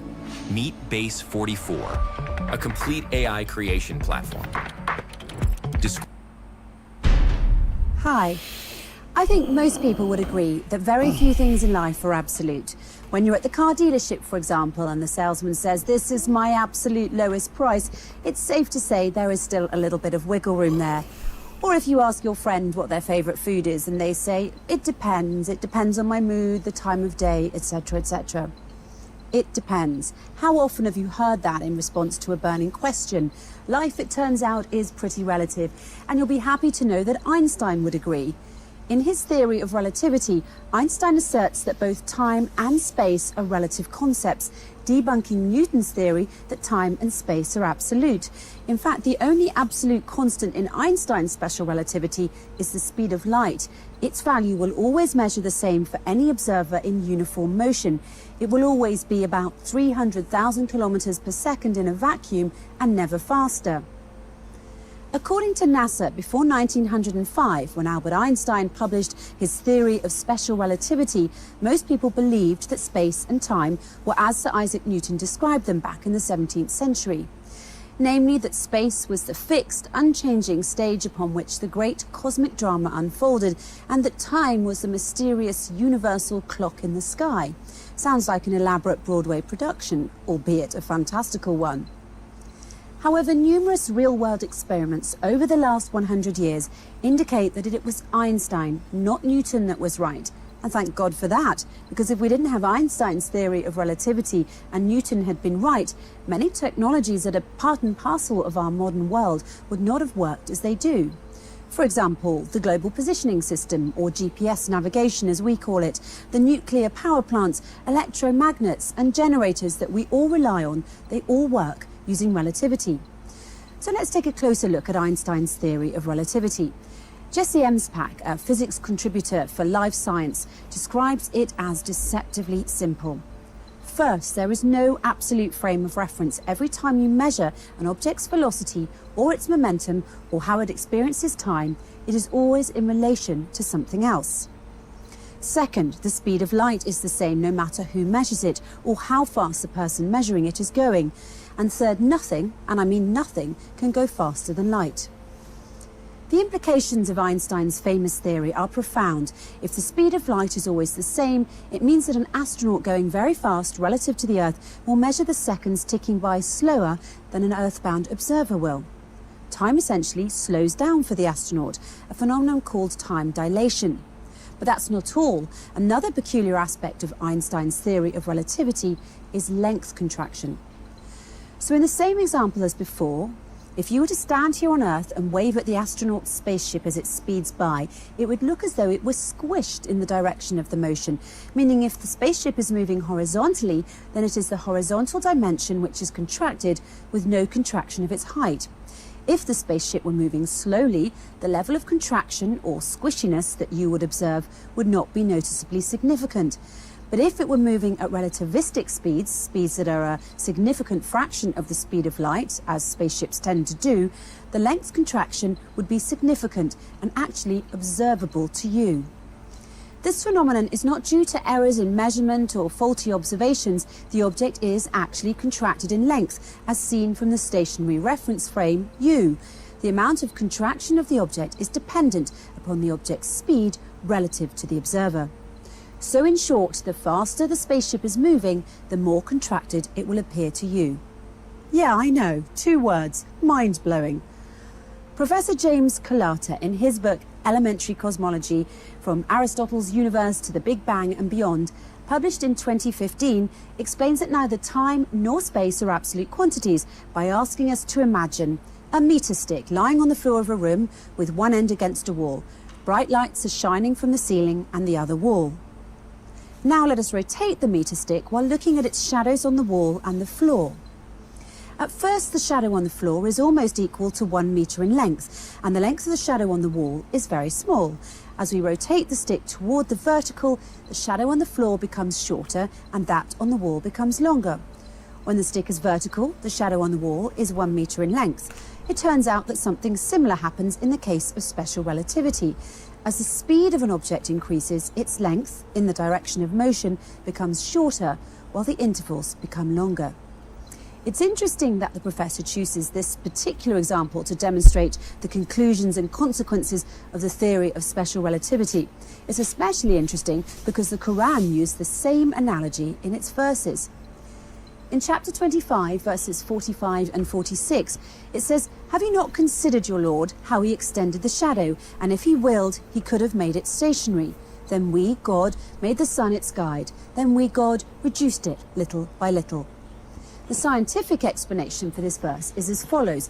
"Have you not considered your Lord, how he extended the shadow, and if he wished, he could have made it stationary, as in following Newton's theory model of absolute rest frame? Then we, God, made the sun its guide, since the speed of light of the sun is the only absolute constant. Then we, God, reduced it, which refers to length contraction little by little, which refers to time dilation." In this one verse, the Quran addresses the various aspects of what we now call the theory of special relativity, length contraction, time dilation, and the speed of light as being the only constant. Additionally, the Quran warns us that God could transform our lives from Einstein's physics to Newtonian physics if he wished. And this is possible because God did not just discover the theories of physics, he actually created them. So the next time you respond to someone's question with "it depends," and they get mad at you for not giving them a definite answer, remind them of Einstein's most famous theory of special relativity, and they might just forgive you for it.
A mother stretches one plate across all 5 of her children.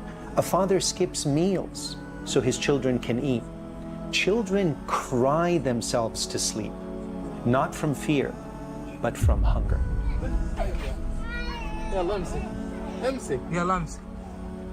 Humanity is on the ground. Gaza, Yemen, Pakistan, Africa, and more, delivering hot, fresh meals with dignity. $10 feeds one person, $40 feeds a family, and $400 feeds 100 people. Your zakah, your sadaqah, 100% of it goes to those in need, and it's tax deductible in the United States and Canada. Feed someone for the sake of Allah subhanahu wa ta'ala. Be the answer to a mother's dua. Donate now, give with humanity.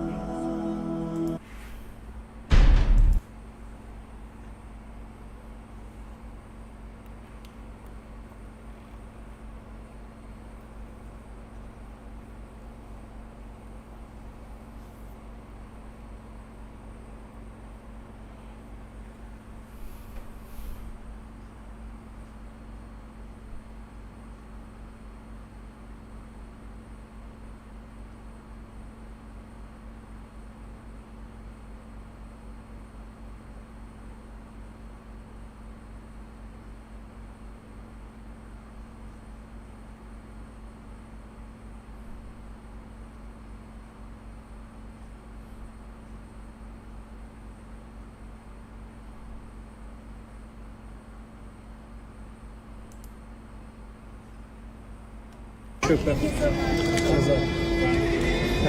جزاك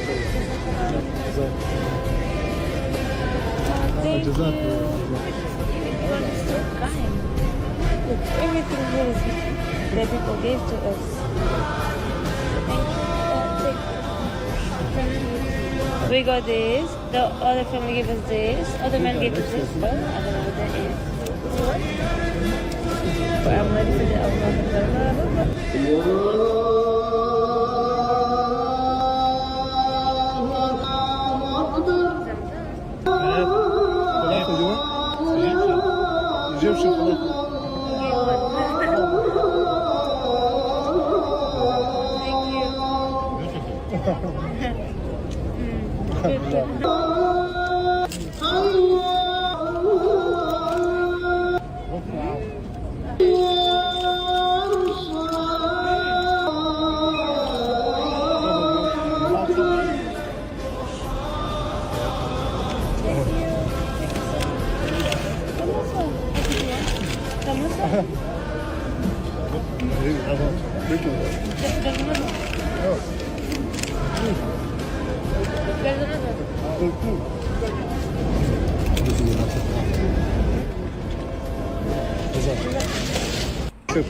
everything here is that people gave to us. I'm gonna check it out. I'll check it out. We got Triple this. Dog. The other family gave us this. Other man gave us this. But I don't know what that is. But I'm ready for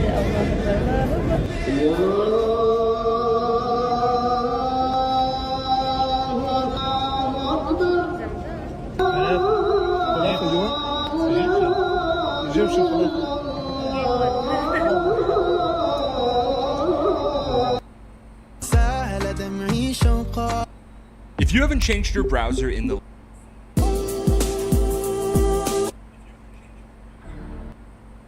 Only the coolest people just let this video open all the way through. But if you skip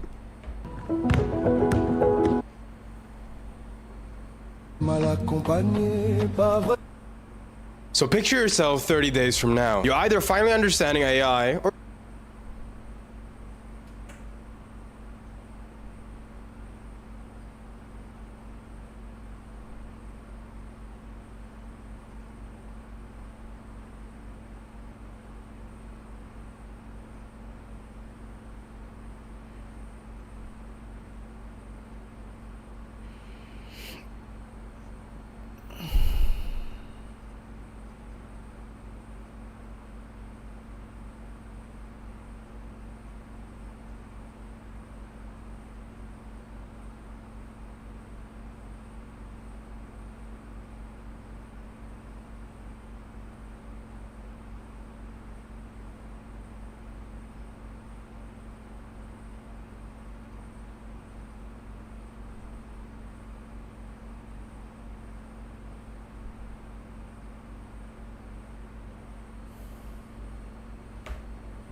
Alright, GV. I gotta get me some sleep so I can get ready for Sahur too. But Asia, I'm gonna definitely keep you in mind. I gotta go and unmod some people. But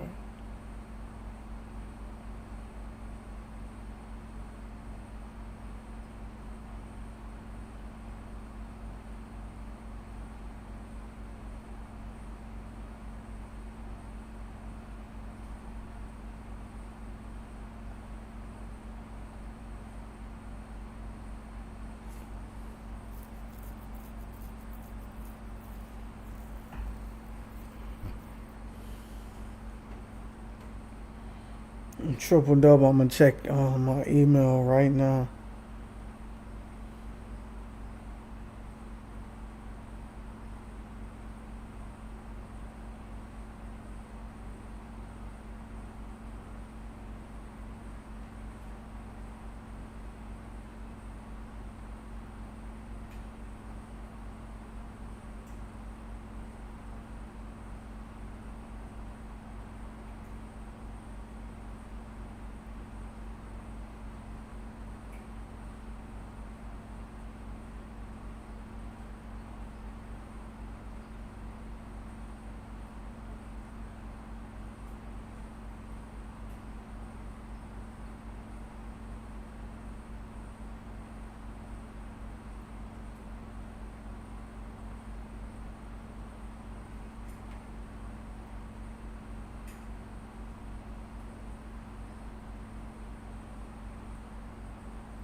Oh, wow.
Will do.